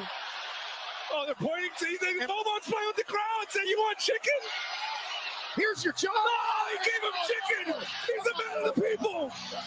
He's a man of the people. He did that on purpose? He did. He gave out free chicken. For this free chicken involved, nobody cares about point shaving. Hey, it's free chicken. They don't give a damn. Hey, point shaving? No, free chicken is what we're talking about here. That was fantastic. That was great. That was great. Isn't there a story about Iceman Gervin? A story where he was playing an opposing team. I got to go back and find it because I want to say there is actually maybe on that thread there where the team had a promotion that if you hold Iceman under a certain point total, that everybody was going to get free chicken. And it apparently like Iceman went crazy and he kept saying, "Ain't no free chicken tonight. I ain't getting no free chicken tonight." I could believe that. I could believe that. Yeah. Boban Marjanovic, he's just That's always awesome. been a fan favorite. He's always been that guy because when he came to the Spurs, everybody loved it. He's also always kind of been that human victory cigar. That, like basically on the Spurs, they tried him out for a little bit, but he just, you couldn't get up and down the court fast enough. And so you just say, he had some talent, he had some ability, but it was a little too late for him, and his body was already kind of going by the time he came to the NBA. So he's been the human victory cigar where teams like to have him. He's a good guy to practice against. So like a lot of teams like to have him because now you got to go, can you get to the paint against this giant of a man and trying to stop you? He's a great locker room guy. But yeah, it was hilarious to see him get excited to be like, I'm in the game. Who cares? What are they going to do? Is Ime Udoka going to get mad at me and sit me on the bench again? Exactly. I've been on the bench. I'll go to another team and play for another season if I want to. He doesn't take himself too seriously, which is kind of fun. The story was the Pacers held a promotion. Basically they were celebrating their defensive stalwart, Dudley, Secretary of Defense Bradley. And the Pacers once held a promotion saying everybody in the arena would get free chicken if they held George Gervin to under 30 points. Iceman scored 25 at half and kept yelling, no chicken tonight to the crowd on his way to 55. By the way, that is a story. Crazy promotion that they set it at 30. That's how good a guy is. 30 points is where they set the bar. They're like, yeah. I was like, that's like 30 points. 30 points where you can go, that's not happening. That is exactly. Yeah, you said 30 points is a lot of points. I'm like, look, a small amount. That's not a small amount at all. I'm with you. I don't know why they put it at 30 points. Almost an insult to the guy supposed to be a defensive stalwart. Yeah. Hey, can you hold him to a really large amount of points? Can you hold him to a 30-point triple-double? Can we get that? Can you do that?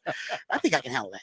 All right, there you go. That's a little off-the-record stuff. Good stuff there. All right, we come back. We'll address a lot of different stories. CeeDee Lamb and the maybe tense negotiations happening with the Cowboys for his extension. Also, Circa Sports put out their over-unders for draft positions. We'll see where the Longhorns stand. Why isn't T'Vondre Sweat on that list? They went through the Longhorns expect to be drafted in the first 2 rounds. Some people saying T'Vondre Sweat may drop out of the first 2 rounds. We'll discuss that. Raj rant of the day has to do with the O-line. Potentially, there could be a record set of O-linemen and offensive players, period, drafted in the first round of this upcoming draft. We'll discuss that too. And my man Patrick has got some audio that once again proves the Texans may be becoming the it team in the NFL. Hold your horses. We'll come back and discuss that and more right here on the Rodcast, featuring Patrick Davis on Lifetime Longhorn. Rod Davis coming back on the horn.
All right, welcome back to the Rodcast featuring Patrick Davis. I'm Lifetime Longhorn Rod Davis. It is a Top of the Charts Tuesday. That's the musically themed day of the week. That's when Patrick takes jams and reach the top of the Billboard charts on this day in history. Yeah, this is a jam right here. Well done. Just it's on the Footloose soundtrack, right? I mean, it's Footloose. Footloose. Yes, Footloose. Yeah. It is the song Footloose from the Footloose soundtrack. Yes. This is back when they actually made songs that were dedicated. Literally, the title of the song and the lyrics and the content were dedicated to the specific movie plot. And this is They when don't really do that anymore. Kenny Loggins was the king of song because he had this. He had Caddyshack. He had Top Gun. And so you actually like the whole song would be devoted to. I want to say the last one of the last songs that was like a hit song to be devoted specifically to the plot of the movie may have been like Will Smith.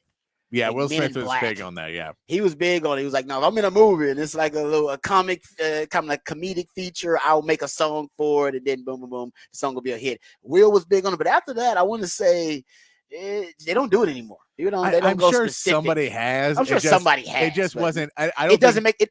They don't become hits though. They used to, Exactly. like Will Smith was a hit. Like the Men in Black was a hit. Go look at it. I don't know if it got to number one, but it was a hit song. It was a hit. Wild Wild West. Oh my god! Yeah, Wild Wild West. Probably this song did better than the movie. You might be right about that actually, because I remember seeing that movie. Was it him and was it who was in that Kevin movie with Kline? him? Was it? Yep, you're right. I was gonna say Owen Wilson, but you're right. It's Kevin Kline that's in it with him. That's such a weird movie for Will Smith to be in, but hey, man, like I said, he would make the sound. He would actually contribute to the soundtrack because at one point we know Will Smith was a rapper. So yeah, that's probably the last. He's probably the last like artist that did that. I don't know if there are any artists that do that. Remember Prince used to do it. Prince did it for the whole Batman soundtrack, basically. Yeah. He made specific songs for the plot of the movie that they would play at certain points in the movie. I don't know. We're just not that corny anymore, I guess. All right, there you go. Thanks, my man Patrick, for the Top of the Trust Tuesday. His creativity and his energy are always appreciated. We always get that on the Big Fat Poll of the Day as well. Patrick, let the people know what the topic of the Big Fat Poll of the Day is. Big Fat Poll of the Day today. Which Cowboy should get a new contract first? Which Cowboy? So is it CeeDee Lamb, who they're apparently not close on the terms between the Cowboys, Micah Parsons, who apparently they're not close on the terms, or Dak Prescott, who apparently they're not close on the terms. A theme here. All of those apparently are contracts that are they're all available. They're all ready to be extended or given a new contract or whatever you want to phrase it. But all of those not done right now online on X. You can vote on the Horn at the Horn ATX if you want to follow us. If you want to vote there, Micah Parsons still got the lead over there. I think Micah Parsons probably makes the most sense. However, you could say Dak Prescott is up there in the fact that if you re-sign Dak Prescott, you could open up some cap room to then re-sign Micah Parsons and CeeDee Lamb. Makes sense. And then if you do that, it sets your future. You have a plan of where you're going. Whereas right now they seem like a rudderless ship where if you don't re-sign CeeDee Lamb or Dak Prescott, you may say, well, we're not going to re-sign Micah Parsons either and have a stout defense with a lot of money on it with Micah Parsons and Trayvon Diggs. However, we have no offense, so it doesn't mean anything. And we're just paying a lot for defense right now. And we'll just do that for a couple more years, and then they'll be gone, and then we'll be rebuilding with a new team. But we won't get the top draft picks because we'll still be able to beat some teams with our defense. Yeah, no, it's frustrating if you're a Cowboys fan because then you look over in the same division and you see the Eagles and it's like, so they're paying 2 wide receivers $25 million a year, and they got a top 5 paid quarterback and a top 5 paid wide receiver, 2 top 5 paid wide receivers, 2 top 5 offensive tackles, and a top 5 guard in terms of average annual salary. And you're like, how are they doing it again? Yeah, like, and then just go on free agency and pick up Saquon Barkley like it's nothing. Like it's nothing. You're like, what? Outbid the Texans. Outbid teams for the running back. And it's like they maneuver the salary cap. You can't manipulate the salary cap because that's against the CBA. That's against the rules. You manipulate the salary cap, I believe the NBA and the NFL will come down on you. But you can't maneuver the salary cap. You can circumvent the salary cap, and that's what Howie Roseman does a really good job of. The Cowboys do not. I always say you can't evade your taxes, but you can avoid them. Evading taxes is illegal. Tax evasion will get you put in jail. Yes. Tax avoidance is what people put on their business cards. When CPA is like, I can avoid your taxes for you. I can't evade them. Tax avoidance is legal. Tax evasion, illegal. All right. Salary cap manipulation against the rules. Salary cap, just maneuvering and, being able to circumvent the salary cap, that is legal. So Cowboys need to learn, how to circumvent, how to maneuver. They can't manipulate, but they got to do something a little bit better. Okay, so speaking of the Cowboys, we'll get to Adam Schefter's report that the Cowboys and CeeDee Lamb are far apart on these negotiations. We'll talk about what that means. We'll also hit those circa over-unders on the draft positions. That was fun too. Before we do that, let my man Patrick hit us up and update us, I should say, and educate us and inform us. Maybe he'll upgrade us too. Who knows? The man is a man of many talents, but he'll hit us with the Horn headlines, our last one of the day. So Patrick, if you will, please. All right, your Horn headlines brought to you by Top Gun Rentals and Lawn Equipment. The WNBA held their draft last night with clear number 1 overall pick, Caitlin Clark, going to the Indiana Fever. Other notable picks include Camila Cardoso from South Carolina, going 3rd to the Chicago side, alongside 7th overall pick, Angel Reese from LSU. The WNBA season begins on May 3rd when the Fever take on the Wings. Texas basketball lost 2 more players to the transfer portal, and forward Dylan Mitchell and guard Therese Hunter. This marks the full rebuild of a team that looks to bring in star freshman guard Trey Johnson next season, as well as several transfers. Mitchell also declared for the draft while maintaining eligibility. Texas baseball will face UT Rio Grande Valley tonight at Dish Falk Field. Texas will start a 5-game homestand against a team they have a 44-1 record against all time in Austin. They will hope to build some momentum off their last 2 wins as they begin the final month of the regular season. The NBA play-in tournament begins tonight with the Lakers facing the Pelicans, with the winner taking the 7th seed and facing the Denver Nuggets in the first round. And the Warriors will face the Kings for a chance to play the loser of tonight's first game for a shot at the 8th seed.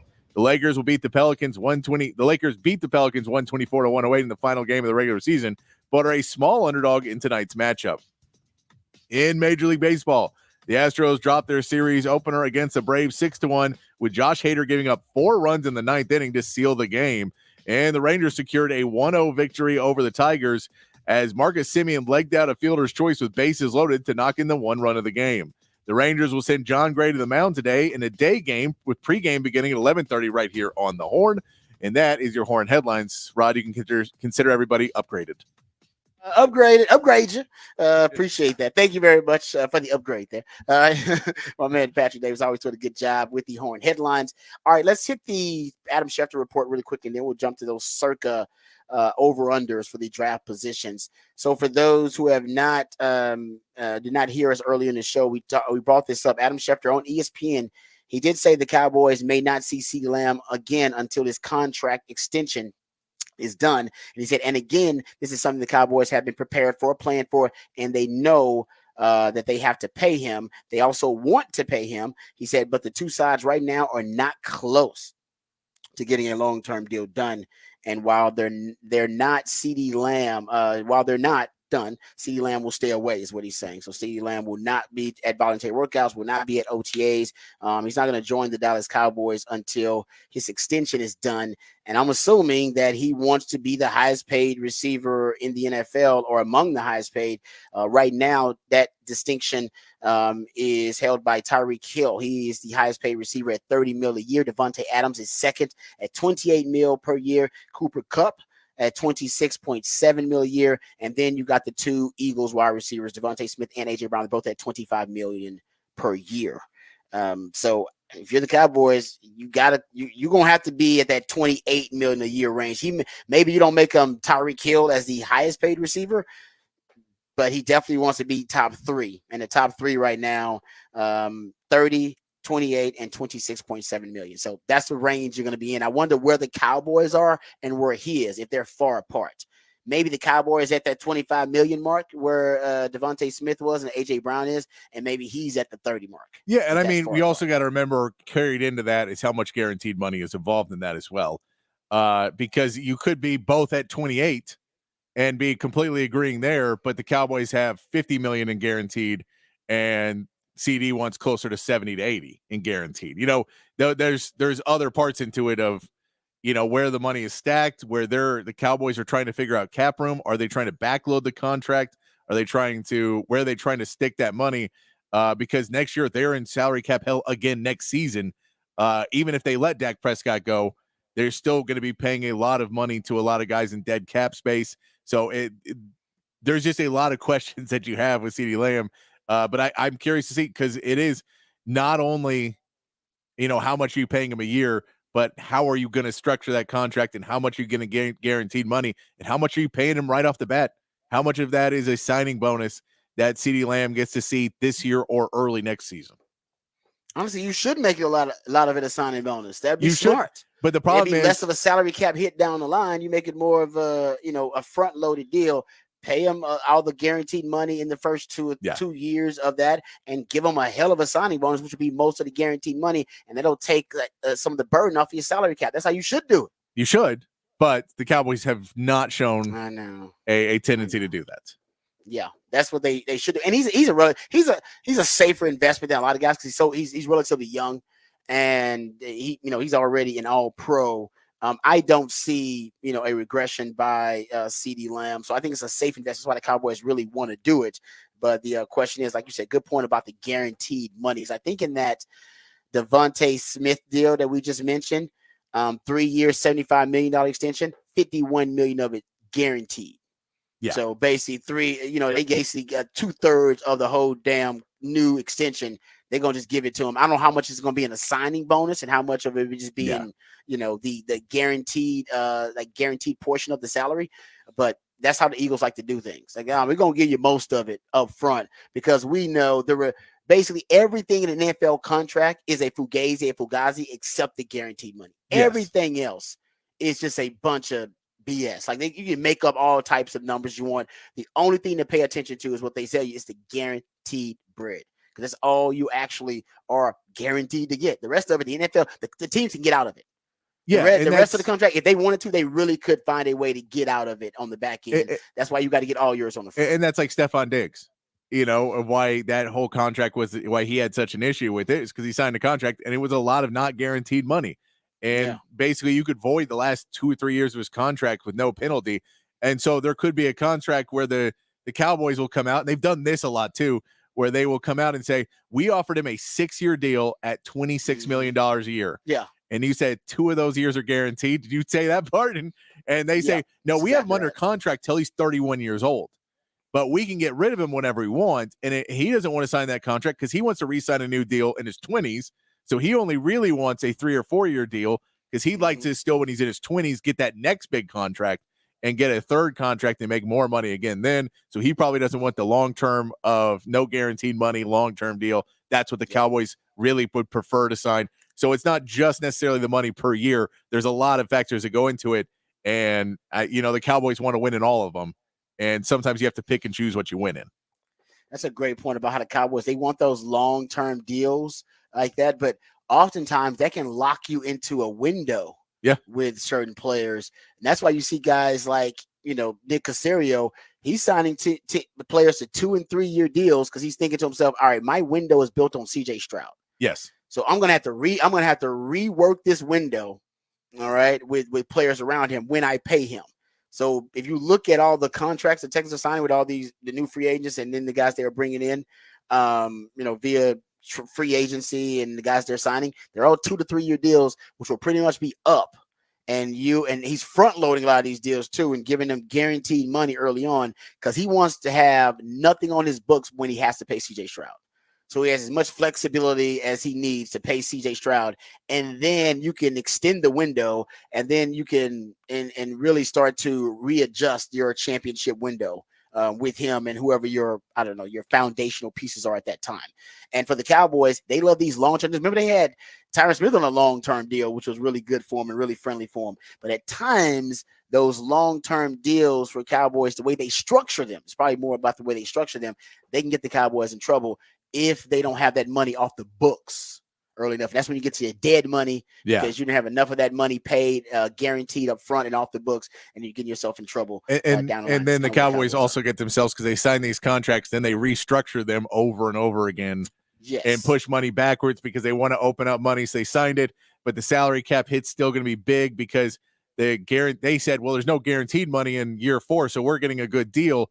Except now that hits $35 million or something like that, and now they realize they don't want to do that, so they restructure it to give them more money down the books. They've done a lot of things like that where they're trying to make up for the fact that they thought they won a deal in the beginning, and then the player outplayed the contract anyway, and so you should be happy, but now you're stuck with them where you couldn't get rid of them when you thought that was going to be the time you're getting rid of him. That's exactly right. And the goal should always be you want every player to outperform their deals. But like I said, I think that a lot of the Cowboys' issues are with the way they structure their contracts. Yeah. And they like to backload things. You talk about restructure, essentially refinancing a lot of their deals. But either way, the Cowboys have to get something done with CeeDee Lamb, and sooner rather than later. Otherwise, CeeDee's not showing up. All right, let's get to these circa over-under lines for draft position. I thought this was really interesting. Circa Sports betting site came up with these, and I haven't seen these before. But we'll just go over the Longhorns and where they are actually projected to be drafted based on these over/under lines, and we'll tell you if we're taking the over or the under, whether these guys are going to be drafted earlier than they are slotted here or later than they are slotted. So they have first Byron Murphy. They have him at 16.5 at spot 16.5 here. Over under, we think Byron Murphy's going earlier or later than 16.5. Right now, I'm going to say later, only because it seems like all the premium positions, quarterback, wide receiver, offensive tackle, which we'll talk about too, they're pushing everything down on the board, because it seems like that's going to be most of your top 15 will be quarterbacks, wide receivers, and offensive tackles. That may be 12 of your top 15 right there. Because you got 4 quarterbacks they're saying going to be drafted, 3 at the most, but you could have 4. Someone's saying that J.J. McCarthy could sneak in there. You're going to have 3 wide receivers taken in the top 10. All right, so that's your 6 to 7. And they said you're going to have 3 offensive tackles taken in the top 15. I mean, you're talking about right there 9 to 10 spots already taken up just from those 3 positions. So I'll go later on Byron Murphy. 16.5 is almost perfect though for him. I've seen him teens. He's almost a perfect spot. And that's the thing is I don't know if he drops below 18. I think 18, 19 is kind of the cap of where Byron Murphy goes. I don't think he falls into the 20s. But that 16.5 is a really good number. But I'd say if I'm betting, I'd say he doesn't go 15, 16. I'll say 17, 18, 19. I'll give him that little bit of space. I'll take the 3 over the 2. But I would say it's probably between 15 and 19 is where we're looking at right now. What everybody's picking, what everybody needs, the draft team needs.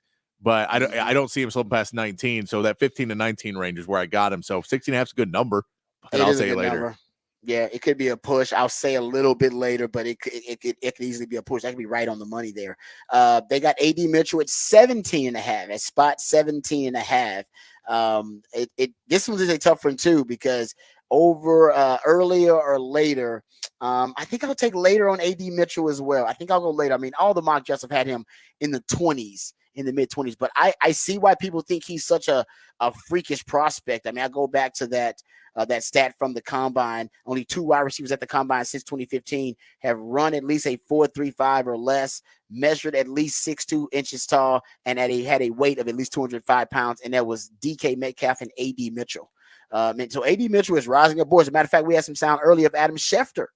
When Adam Schefter was asked on Establish the Run, the podcast, he was asked, who do you think is going to get drafted higher than they're being projected? He said AD Mitchell. Now, where's AD Mitchell being mocked? I think he's late 20s, so his earlier could just be mid to early 20s. I'm going to say later for AD Mitchell than at 17.5. 17.5 seems really high. That would make him he probably would be the 4th wide receiver off the board at 17.5, maybe 5th, which is right around where he's mocked right now. So I'll go later for AD Mitchell too. Yeah, just looking at the teams, I don't know the team that would draft him that early. I don't think the Seahawks are going to get him there. The Colts probably not going to go. They just brought Pittman back. The Saints have Olave they drafted a year or so ago, have other needs they have. So 17 is that point. That's Jacksonville. Jacksonville could take him. They have a couple guys they've paid, but with Ridley leaving in free agency, they may want to bring a guy in there. What's interesting is the odds are the same for Brian Thomas Jr., the wide receiver out of LSU. They're both 17.5. So they're saying those guys are right neck and neck of who's going to be that wide receiver taken right around there. But I'd say later for AD Mitchell too. He could go 17, but again, this is one of those ones. I don't see him going anywhere before 17.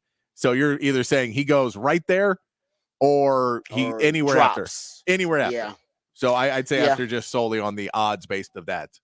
Yeah, I'm going to go later for him too. But I do think right now he's trending. He's definitely going to be a first-round pick the way things are trending. The next play, let's go to Xavier Worthy. They got him at 28.5. which is also right around where he's mocked, right? You got Buffalo in that category, right? Yep. Buffalo's right around there. Kansas City, we know, is going to be drafting last in this first round. So that makes a lot of sense for Xavier Worthy. I gotta say, there are a lot of teams that are really high on X-Man, but then there are some teams that if they have him as a second round guy just because of his frame, but that 40 time really propelled him on a lot of guys' draft boards. 28.5 with him. I know Mel Kiper's got him going earlier than that. I just saw it. We'll get into this tomorrow. Peter Schrager, who is one of the most respected NFL insiders from Good Morning Football, he has a mock draft that's out. So we'll go over that tomorrow. But I believe on his mock draft, he's got Xavier Worthy going a little bit earlier than that. I don't know. For some reason, it's just a gut feeling. I feel like Xavier Worthy might go a little earlier than that 28. I mean, that's right around the space where he's supposed to be drafted. So it might just be a push. So, but it's let's either push or early for me. Right, look at the teams that are right around there. 25 is Green Bay. Green Bay could use a wide receiver. Don't know if they draft one there, but they could use one. Tampa Bay, they've got guys right now, but Tampa Bay. Ask for someone down. You know, Mike Evans, they just re-signed, but he's been mocked to Tampa Bay. I believe AD's been mocked to Tampa Bay too. Yes. Arizona definitely needs wide receivers. Hollywood Brown Marvin just left.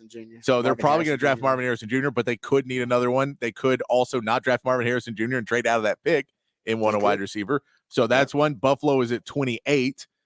We know they need a wide receiver with Gabe Davis and Diggs both gone. And then you go 29 is the Lions, who we don't really think they do, but we've seen them mock there. I've seen them mock there. Actually, I've seen, the Lions mocking getting a wide receiver. And then the Ravens and Chiefs are both there as well. Both those guys could use wide receivers as well. So it's all in that back area where a lot of teams could use them. I'll say earlier, just because all those teams I listed before 28 and before, that I think that one of those teams might take a shot on him, that you have some quarterbacks in Jordan Love, who may love a real good deep threat in Green Bay, or Tampa Bay may like him to be someone to go down. Arizona, I think, is still someone you could see take a pick there. If they don't go early, if they trade out of that pick early and try and get some more guys, they could feel good about taking a wide receiver there as well. I've said from the jump, I think a team's going to trade for Xavier Worthy because I think this is going to be a team that they really like him. They have kind of a crush on him. Yeah. He'd be perfect for their system, and they're just afraid of some team getting him. So I think a team may trade up to go get him. And then they may be, if you say that, just like a spot or two, just like two spots. And like, oh man, he's right there. Yeah, and that's Arizona again at 27. If you think Buffalo may take him at 28, you jump in where Arizona could be key to move down and could fill more holes on that roster at 27. That's the Texans. Or Kansas City. I can see Kansas City seeing him being like, you know what, we really want him. He's right there at 26. That's what I'm saying. But you're going ahead of Buffalo. You know Buffalo could take him. Yes. So you say at 28 is Buffalo. Mm-hmm. We know Arizona has that 27 pick. They're probably willing to move down. Yep. And we can go get him at 27. Yep, and that's how he would go. So I don't know why. I don't know why I got a feeling that could easily 28 is the right spot, as you just pointed out. I just got a feeling the team is going to trade for X-Man just because of the 40 and all the hoopla around them. I think they're going to believe he's perfect for their system, kind of the last missing piece for them. All right, over-unders here. Let's go JT Sanders. He's at 50.5 on the over-under for Circa Sports. That'll put him dead smack in the middle of the second round pretty much. JT Sanders is interesting, man, because he has dropped down on a lot of teams' boards. A lot of teams don't even have him as the second best tight end in the draft anymore because his measurables were just terrible. His athletic profile was just bad. I mean, he just didn't test really well. But his drills were really good, and his film is outstanding. Guys, great at contested catches. He's going to remind, you know what? I think I said at first that he was going to go earlier than 50.5. And now I'm thinking that he might go a little bit later. I think you had him going later than 50.5. Patrick. Yeah. I think I'm going to switch up and take later just because of more of the stuff that I'm reading. They're saying some of the other tight ends now are ranked ahead of him. And I do wonder after Brock Bowers is taken if teams will just forget about tight end for a while just because JT Sanders didn't close the gap on Brock Bowers. Matter of fact, I think the gap widened between him. Well, I'm not even worried about the gap between him and Brock Bowers because that's now Grand Canyon. The problem is, I think the gap between second and third and fourth and fifth and sixth, I think that gap has closed. And once he starts to fall a little bit there and you feel a little bit more okay with, well, if I don't get JT Sanders, I'll get so-and-so or I'll get the next guy up. If you feel okay with that, then you're probably not going to reach and try and go get him. If you don't see other tight ends off the board, you're going to wait for somebody else to jump and take a tight end before you go after him. So I could see him slide a little bit more just because I think tight ends as a general rule will slide in this draft. They're hugely important to a lot of teams, but I just don't feel that this is the draft where a bunch of teams are going to be going after him. No, I'll agree with you on that. I think at first I was hoping early, but he just didn't test well enough. And that's the whole point, right? You take the guys early who have the film that aligns with the measurables and the testing. But the guys who just have one or the other, you're going to take those guys a little bit later because they're a bit, that's more of a roll the dice. You're taking more of a chance. And I think for JT Sanders, you got the film and the drills, but not the testing. So you don't know athletically if he's even worth drafting as high as some of those. Now I'll say this: whoever gets him is probably going to get a steal. Oh, I love it. We know what he can do. But I'm just saying of what we've seen from the league so far, I could see him that people see him sliding down. But I think whoever gets him is going to get a steal. I totally agree with that. Jay Brooks, he is the last of the Longhorns right now on that's listed of the over-unders. They got him at 56.5, which is no coincidence. The Cowboys drafted at 56. So this is basically Cowboys bet. Do you believe the Cowboys will take Jay Brooks with the 56th pick in the second round? I believe they will. I don't think he'll go past the Cowboys at 56 if he's not drafted before. So I'll take that. I'll take this. He goes earlier than 56.5. I'll take that. Yeah, I take it too. I don't think he goes behind. I think someone either trades up or picks him ahead of the Cowboys, knowing that that's where they assume he's going to go if they really are high on him. But I can't see him going past the Cowboys. They need a running back desperately. Bad. They know what he is. He's the best running back in the draft. He could be a great pickup for them for the next few years, whether they're keeping everybody or rebuilding. He'd be a great pickup for them either way. So I see that's where he would be going. Yeah, no, I'm with you on that. Some people ask me about T'Vondre Sweat. Why wasn't he listed? Because they seem like they're doing at least first and second round picks.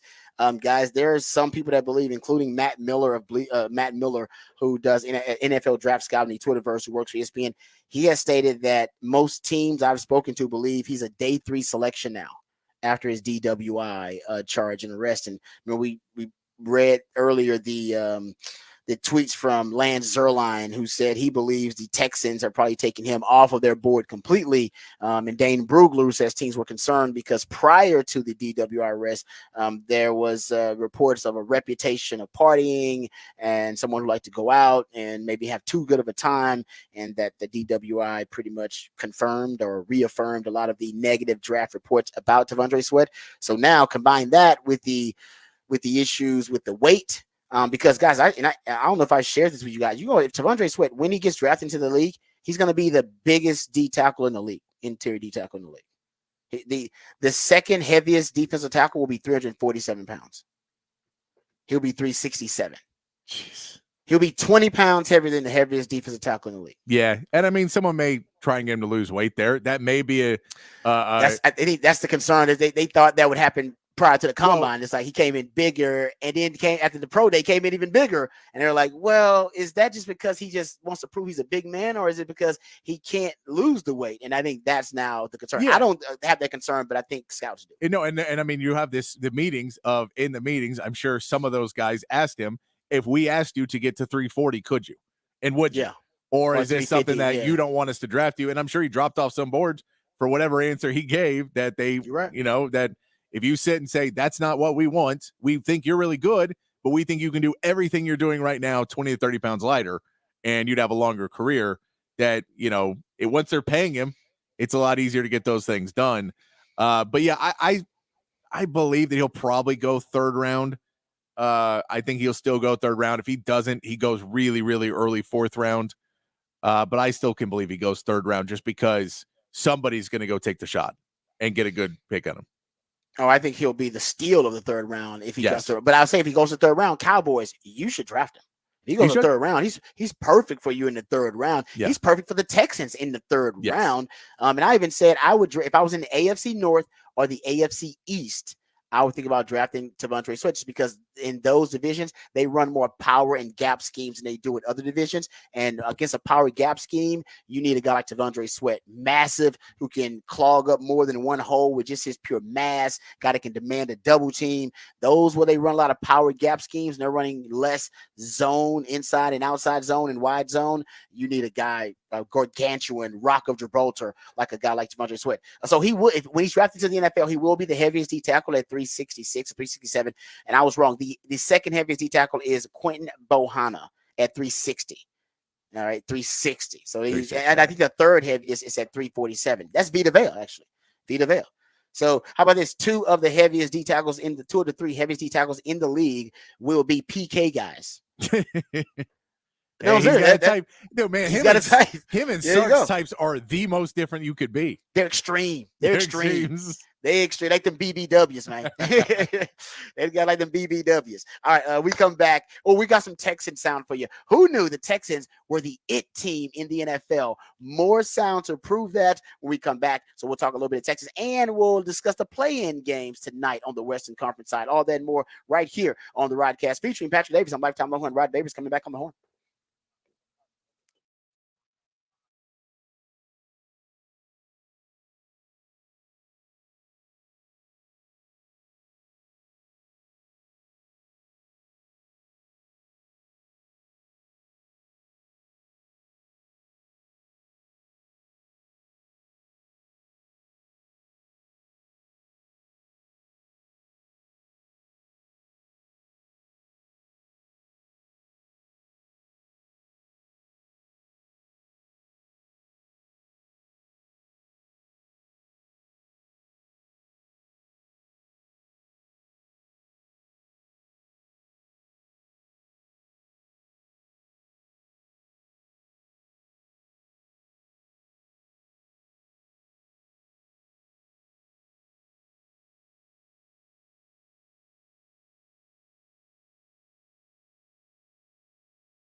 Hey, what's up, folks? Lifetime Longhorn, Rod Babers here.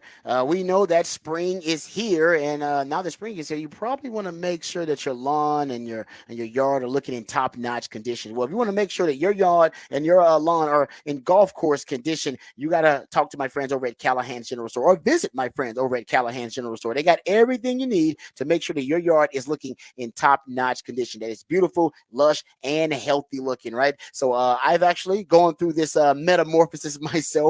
Thanks to my friends over at Callahan's General Store. Went over there and got the pre-emergence to kill all the weeds, and I had a ton of them. There's no way you had more weeds in your yard than mine. I had a ton of the weeds, got the pre-emergence down there, killed most of those, then put down the weed and feed to help grow the really healthy grass, but also kill even more of the crabgrass and the dandelions. And after that, I put in some Bermuda seeds, just to make sure that we got those bad patches, those dead patches because of the winter freezes and sun damage patches. And now you got the yard. My yard is starting to look like one of the best yards in the neighborhood. And that's thanks to my friends over at Callahan's General Store. And they can do the same for you. They got everything you need. They got the bags of soil. They got the amendments, the special fertilizers. They got the grass seed.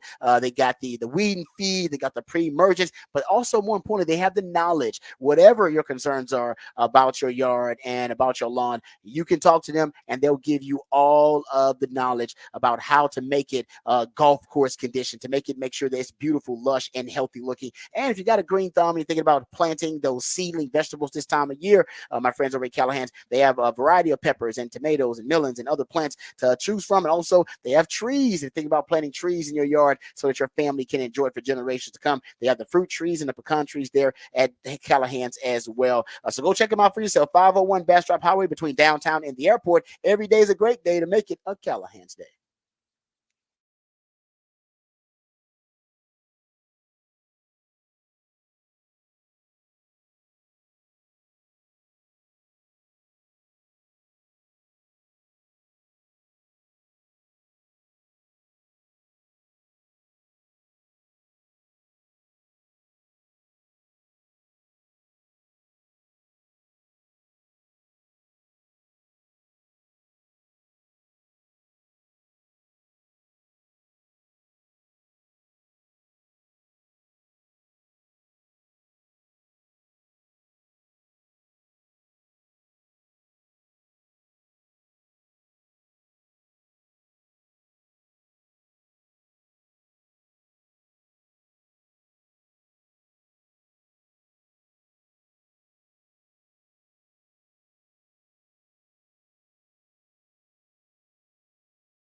All right, welcome back to the Rodcast. Time for Rod's rant of the day.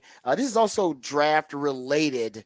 I saw this tweet from Adam Schefter recently. This is actually came from an hour ago this morning, and he pointed out there's never been an NFL draft with more than 19 offensive players picked in the first round. That happened 3 times. The most recent time where they had 19 players drafted in the first round was 2009. My prediction is this draft will definitely have more than 19 players drafted in the first round. It'll break the record. And the reason it'll break the record is mostly because the offensive line.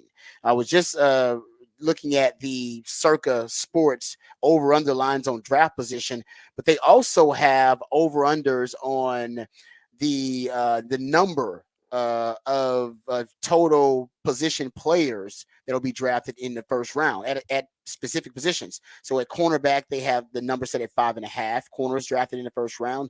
The quarterbacks, they have 4.5. Wide receivers, 6.5. And honestly, I'll take the over on the wide receivers. Quarterbacks, that one's tough. Because I'm not sure if Michael Penix and Bo Nix will either be drafted in the first round. But right now, honestly, I'll take the over there too. And I'll take the cornerbacks. I'm not sure about taking the over there just because I think ultimately you'll hit the over on O lineman because they have the O lineman over under in terms of O lineman drafted in the first round at 9.5. I think you'll hit the over there. I think you'll hit the over on wide receivers at 6.5. So you'll have 7 wide receivers, in my opinion. You're gonna have 10 offensive linemen. Nate Tice of Established the Run. He was talking about his mock drafts, and he thinks that Circa's right. There will be over 9.5 offensive linemen drafted. Booger McFarland was doing his mock draft recently with Mina Kimes, and he said he had 10 O-linemen in his mock draft. The most O-linemen taken in the first round of the NFL draft in the history of it was 10 in 1968.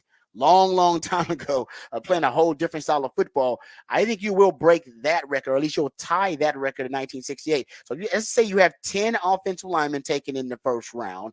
Let's say you have 5 quarterbacks taken in the first round, 7 wide receivers. Guys, you're at 22 right there. Let's say there's only 4 quarterbacks taken. So I don't think there. You're still at 21 offensive players taken in the first round. You are definitely going to break the record of the record of offensive players being drafted first round. There is no question in my mind, Patrick. Yeah, it's happening this year. It seems to be that way, and we also know that that's how trends work in the draft. Anyway, is normally if if there's a run on offensive linemen, there's going to be a run on offensive linemen. If there's a run on wide receivers, there's going to be a run on them, and it just feels like the runners are going to happen all offensive players. There's normally a run on edges or a run on DBs as well in the first round. It doesn't feel like there's going to be a run on any of those in the first round. So that means day 2 will probably start off with plenty of defense. But yeah, it appears to be that way, that there is going to be a ton of offense in this first round. Yeah, I'm going to predict 21 offensive players taken in the first round. You could have as many as 22 if they end up getting 5 quarterbacks in the first round. I think it'll be that deep. And this will be good, by the way. This is good for Christian Jones. This is good for Xavier Worthy and AD Mitchell because it'll push those guys up even higher because you have a lot of offensive players that will be taken on the board. So there you go. That is the Rod's rant of the day. My prediction, Black Shirt Arms prediction, they will break the all-time record for offensive players drafted in the first round. All right. My man Patrick found this sound, so I'm excited to hear it because I actually haven't heard it yet. So I'll let you set it up, Patrick. But it's Will Anderson, I believe, right? Yes, it's Will Anderson. I believe this was at the voluntary workouts and the team starting to get back together. And I believe the question's in here, but he's basically being asked about, if during free agency he felt that there was more players that wanted to come to Houston and be a part of this Texans team. Here's Will Anderson. Guys coming up to you and saying it looks like you'll have something special there. Did you see that carry over in the free agency? Like, was anybody reaching out to you being like, hey, I want to be there? Yeah, it was a lot at the Pro Bowl, man. It was a lot of guys like, yeah, tell them I'm trying to come over there. Like, tell D'Amico I'm saying, but I'm like, Texas ain't for everybody, man. It's just it's a different type of DNA you have to have to play here, man. It's a different type of character you have to have. And you just got to love football, man. And I think, the front office and coach, they do a really good job of choosing the guys that they want to be in here that, can help change the culture and help keep uplifting the culture and, being a positive. Yeah. Right now it's hard to think, and I don't want to jinx it, but the Texans have become one of the it teams. Everybody's saying they're winning. They won this offseason with the moves that they made, the acquisition of Daniil Hunter and Stephon Diggs and Joe Mixon. People said they won the offseason, and now you got players like Saquon Barkley, who mentioned this, that Texans were at the top of his list when he became a free agent. The Eagles just paid more money, made a better deal. And now you got guys like Will Anderson saying when he was at the Pro Bowl, he had players coming up to him saying, hey, man, I want to come play for the Texans. And you've remarked about this too, Patrick, that, there's a player-friendly culture maybe developing with the Texans, maybe because of D'Amico Ryans, a former player himself, becoming a head coach, where, Nick Caserio, and I love Nick Caserio, Cook Caserio, making a lot of great deals, but he's also given some players, I think, their opportunity to maximize their value. A Joe Mixon, brought Joe Mixon in, and then didn't have to give him a new deal, gave him a new deal. Dalton Schultz brought him in a 1-year prove-it deal, and ended up signing him to a long-term extension after he did prove himself with the Texans. We just talked about the Stephon Diggs deal. Did he have to void the last 3 years of his deal to help him become a free agent? No, but that's a player-friendly move there, and maybe that also has something to do with players wanting to become Houston Texans. Yeah, and I really like that Will Anderson also put in there about, well, it's hard to be a Texas, it's hard to be here at Texas. And I believe there's part of it where they're trying to change the culture to it's a privilege to be playing for the Houston Texans. We are going to be the best team, and it's a privilege to be here. Not, hey man, we all want to come have this party and play around these great players, but this is something special. You guys, if you want to be here, we're going to work harder than everybody else, and that's going to make us better. That's the type of thing you want one of your leaders to be saying.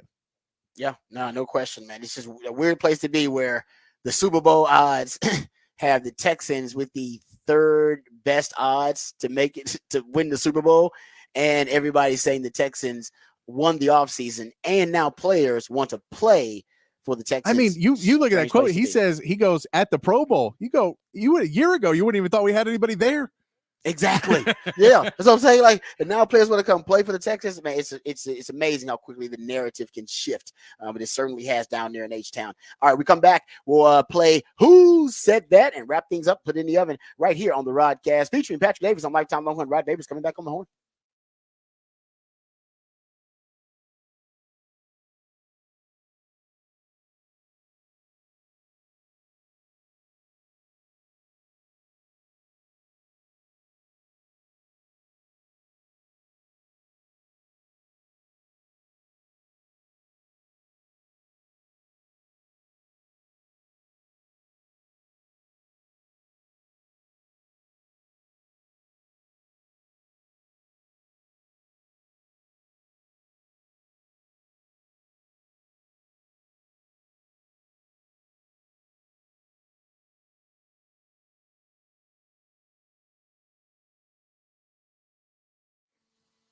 Hey, what's up, folks? Lifetime Longhorn Rod Babers here. Austin is a great city, one of the best cities in the country. That's why people keep moving here, making the traffic much worse. But as the city continues to grow and thrive, so do our friends at Ironworkers Local 482. Many of the iconic landmarks we love in this city were created and built by the skilled craftsmanship of Ironworkers Local Union 482, like the Pennybacker Bridge and DKR Stadium. The folks over at Ironworkers Local 482 don't just go to the office, they build it. So if you're looking for an exciting employment opportunity, or you want a refreshing career change, or you want to feel valued by your employer, you can become a valued member of this prestigious organization, Ironworkers Local Union 482. Right now, they're hiring over 3,000 people for a huge project right here in Central Texas. They're offering competitive wages, competitive benefits, and a pension plan. They even offer training for unskilled labor through their apprenticeship program. So become a member of Ironworkers Local 482 and take pride in the type of teamwork and craftsmanship that helps shape the future of our great city. Maximize your potential and be your best self today. Simply go online and apply at ironworkers482.org. That's ironworkers482.org.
All right, welcome back to the Rodcast, Top of the Charts Tuesday, when Patrick plays jams to reach the top of the Billboard charts on this day in history.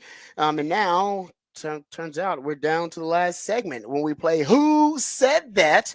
That's when Patrick picks a piece of audio, and then based on the context clues or just based on the voice that you hear, maybe you can decipher and maybe you can solve the riddle of who said that.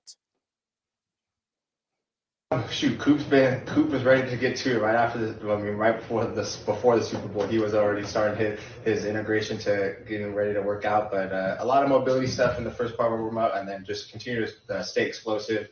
A lot of top end speed that we're working on, and trying to his conditioning days were some of the tougher ones. I remember the first week I came back, I think I threw up every day of the week, and he wasn't the fan of that because it's on his lawn and stuff. It's not like you're throwing up in my bushes, thanks. But it was super fun, and then to come back in today, it felt like it didn't miss a beat. There was a kind of idea of I don't know what I'm gonna do for the off season, but following Coop's plan made it super easy and centered me in the right way. There you go. That was Puka Nakua talking about how Cooper Cup's workout had him throwing up in the bushes. Yeah, there you go. At his crib too. It's hard work, man. Hard work right there. There you go. All right, that's who said that. So we appreciate man Patrick's work there. Great job today, Patrick. As always, man, you are the man. I appreciate that. Tomorrow we'll be back talking about the play-in games on the Western side, previewing the play-in on the East, in the Eastern side of things. So tomorrow we'll be back talking plenty of NBA and lots of draft talk. Some of my favorite mock drafts out. Mel Kiper and Phil Yates got a mock draft out, a 3-round mock draft, and Peter Schrager has got a mock draft out that I think is really interesting. So we'll talk about that. And who knows what'll happen in the transfer portal. Oh, yeah. Give it that and take it away. And for the Longhorns, I think they've experienced both in the last 24 hours. It has been a lot happening in the last 48 hours for Texas. Yeah, no question. Hopefully, it's more good news for Texas sports in the transfer portal. Until tomorrow, remember, the revolution will not be televised. We talk about it right here on the Rodcast. We love you guys. We mean that. Take care of yourselves, but more importantly, take care of each other. We love you guys. We do mean that. Until next time, hook 'em and peace.